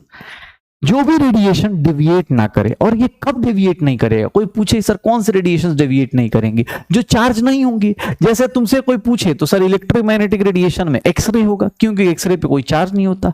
कोई पूछे सर कैथोड रे होगा क्या, कैथोड रे कभी इलेक्ट्रोमैग्नेटिक रेडिएशन हो सकता है, एनोड रे कभी इलेक्ट्रोमैग्नेटिक रेडिएशन हो सकता है क्या, कभी भी हो सकता है क्या, can not be electromagnetic radiation. क्यों, क्योंकि सर इलेक्ट्रोमैग्नेटिक वेव्स उनको बोलेंगे, इलेक्ट्रोमैग्नेटिक रेडिएशन उनको बोलेंगे एज दे आर चार्ज्ड, जब भी कोई चार्ज पार्टिकल है ना तो ऑब्वियस वो डेविएशन शो करेगा, पॉजिटिव निगेटिव में डेविएशन शो करेगा। लेकिन एक्सरे है, उसके ऊपर कोई चार्ज नहीं होता, तो वो किसकी तरह बिहेव करेगा, इलेक्ट्रोमैग्नेटिक रेडिएशन की। तो याद रखना, जब भी तुमसे कोई बोले कि इलेक्ट्रोमैग्नेटिक रेडिएशन, तो समझ जाना कि जो बंदा डेविएशन नहीं दिखाता है इलेक्ट्रिक एंड मैग्नेटिक फील्ड में, जो बंदा इलेक्ट्रिक एंड मैग्नेटिक फील्ड में डेविएशन नहीं दिखाता है, उसी को क्या बोलते हैं, इलेक्ट्रोमैग्नेटिक रेडिएशन। जैसे एक्सरे है, they are not deflected by electric and magnetic field. कोई बोले न्यूट्रॉन, बेटा neutron is not a radiation, neutron is a particle.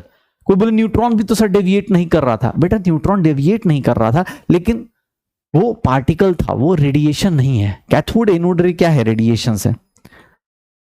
अब देखो फिर से मैंने क्या बोला, जैसे ही थॉमसन का मॉडल आया, लोगों ने बोला ठीक है अच्छी बात है, लेकिन थॉमसन की मॉडल के बाद लोग सोचे कि आगे और क्या होगा। उससे पहले क्या डिस्कवर हो गया, एक्सरे। अब एक्सरे की बात इतनी अच्छी थी, एक्सरे तुम्हें पता है पूरी दुनिया चेंज कर गया। आज के टाइम पे देख रहे हो लोग एक्सरे खूब करवा रहे होते, मतलब फैशन के फॉर्म में नहीं करवा रहे होते, लेकिन हाँ भी हाथ टूट गया या घर का कोई स्ट्रक्चर देखना है, कोई कहीं क्रैक है किसी मॉलिक्यूल में, क्या स्ट्रक्चर है वो बता देता है एक्सरे।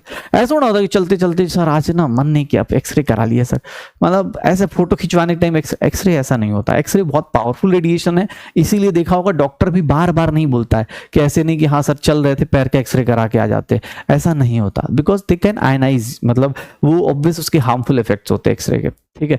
हाँ कुछ लोग होते हैं ना डॉक्टर बनने का, जैसे तुम डॉक्टर बनोगे तो बार बार पेशेंट आए बोलेगा एक्सरे लिख दीजिए ना, अरे भाई कैसे लिख दें यार एक्सरे, जरूरत ही नहीं है। एक्सरे हर एक चीज में थोड़ा ना कि सर आज ना यहाँ दर्द हो रहा है एक्सरे लिख दीजिए, ऐसा नहीं होता। डॉक्टर भी पूछता है कि हाँ भाई क्या है एक्सरे, क्यों, क्योंकि सर वो बार बार नहीं करा सकते, दे आर पावरफुल रेडिएशन।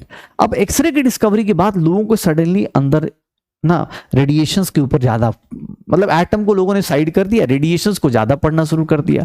लोगों ने बोला यार ये सही चीज है रेडिएशन। अब रेडिएशन को ज्यादा पढ़ना शुरू किया तो वहां पर एक टॉपिक आता है that is known as sir radio activity.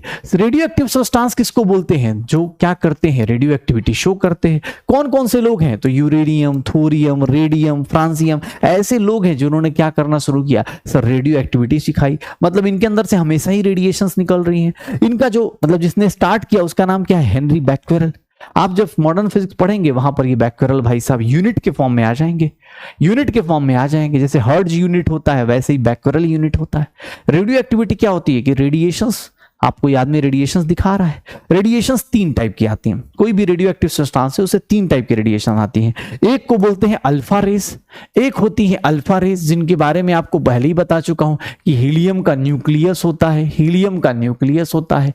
Alpha race क्या होंगी, सर अल्फा रेस क्या है, तो they are doubly ionized helium nucleus. They are obviously positively charged है तो they are deflected by electric and magnetic field. ये positive है तो किधर की तरफ डेविएट होगा, सर नेगेटिव साइड डेविएट होगा। क्या ये अल्फा रेस इलेक्ट्रोमैग्नेटिक रेडिएशन होगा क्या इलेक्ट्रोमैग्नेटिक वेव्स बोल सकते हो क्या अल्फा रेस को, नहीं बोल सकते। क्यों, क्योंकि अल्फा रेस इलेक्ट्रोमैग्नेटिक रेडिएशन कहीं नहीं जा सकते, बिकॉज दे आर डेविएटेड, वो डेविएट करते हैं इसलिए उनको इलेक्ट्रोमैग्नेटिक रेडिएशन नहीं बोलते। सिमिलरली दूसरा रेडिएशन जो आता है रेडियो एक्टिव सब्सटेंस से, उनको बीटा रेज बोलते हैं। वो कुछ नहीं, इलेक्ट्रॉन को ही बोल दिया जाता है बीटा रेज। बीटा रेज क्या होते हैं, इलेक्ट्रॉन को बोलते हैं। Beta raise what, negatively charge, negative charge हैं तो वो किधर की तरफ जाते हैं, किधर की तरफ जाते हैं, पॉजिटिव चार्ज साइड।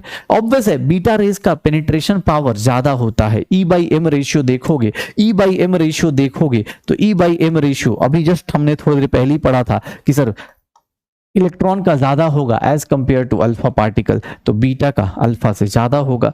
और इसके बाद जो रेडिएशन आती है वो गामा रेडिएशन आती है, वो गामा रेडिएशन आती है। अल्फा क्या है, पॉजिटिव, बीटा क्या है, नेगेटिव, गामा क्या है, न्यूट्रल। लेकिन भाई साहब गामा रेज जो होती है ना बड़ी खतरनाक होती है, जैसे एक्सरे होती है वैसे ये होती है।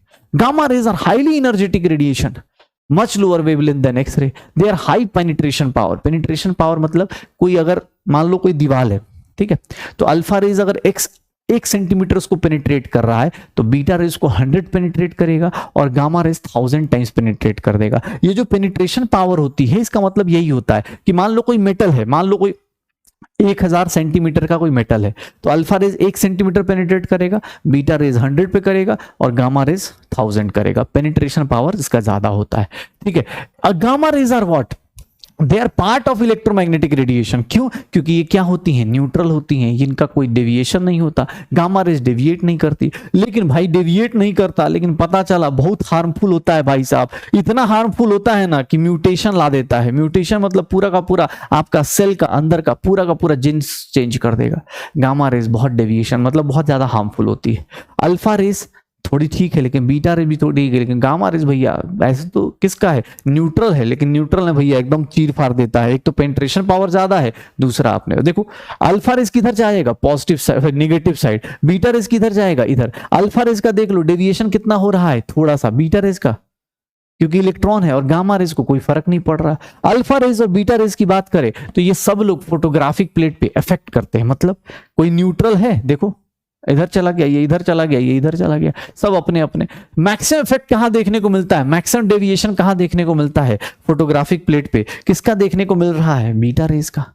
क्यों? क्योंकि सर उसका E/m रेशियो ज्यादा है, इलेक्ट्रॉन है, छोटा पार्टिकल है, ज्यादा डेविएट करेगा, तो E/m रेशियो ज्यादा है। बीटा देखो कितना डेविएट कर रहा है, गामा इतना डेविएट कर रहा है, अल्फा सॉरी गामा कह रहा हूं, अल्फा इतना डेविएट कर रहा है, गामा को कोई फर्क नहीं पड़ रहा है।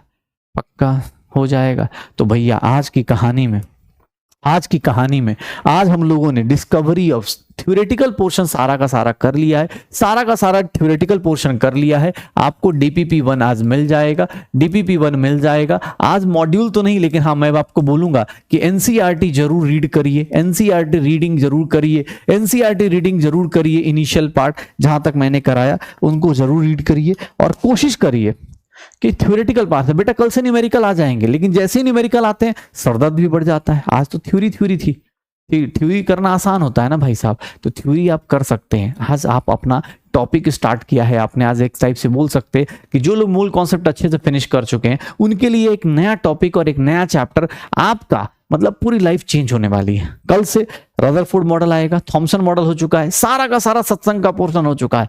कल रदरफोर्ड मॉडल आएगा और वहां से न्यूमेरिकल्स की स्टार्टिंग होगी। कल से न्यूमेरिकल्स आपके स्टार्ट हो जाएंगे। उम्मीद करते हैं आपको ये टॉपिक पूरा अच्छे से कर लिए होंगे। और थोड़ा सा बोरिंग तो है, मानता हूं मैं भी, लेकिन यार क्या करें, बोरिंग है, वही बोलते ना टेढ़ा है पर मेरा है, वही वाली हालत है। थोड़ी बोरिंग हो सकती है, लेकिन क्वेश्चंस आ सकते हैं, इसलिए पढ़ना है। हमें किसी को दिखाने के लिए नहीं पढ़ना है भाई, क्वेश्चंस आएंगे इसलिए पढ़ना है, नीट में आएगा इसलिए पढ़ना है, ठीक है। तो कोशिश करिएगा। देखो मैं टाइम लिमिट के अंदर खत्म कर दिया है, तो कोई भी हाँ कल किस दिन ज़्यादा हो जाता है बहुत पढ़ा दिए, हाँ ये सब बातें नहीं। जब पढ़ा दिए तो भाई अब ठीक है ना, जब टॉपिक जल्दी खत्म हो जाएगा तो जल्दी छोड़ दूंगा। अब अगली क्लास में रदरफोर्ड मॉडल शुरू करूंगा, थॉमसन मॉडल हो चुका है, डिस्कवरी ऑफ सब एटॉमिक पार्टिकल्स हो चुका है, तो कुछ क्वेश्चंस लेके आऊंगा और अगली क्लास में रदरफोर्ड चालू करूंगा। लेकिन कोशिश करना जितना आज पढ़ा है सब पढ़ के आना, क्योंकि अगली क्लास में क्वेश्चंस आपका वेट कर रहे हैं और अगली क्लास में इनके कुछ कॉन्सेप्ट्स वहां यूज होंगे। ओके, तो चलिए मिलते हैं अगली क्लास में, तब तक पढ़ते रहिए, एंजॉय करते रहिए। Okay, bye bye.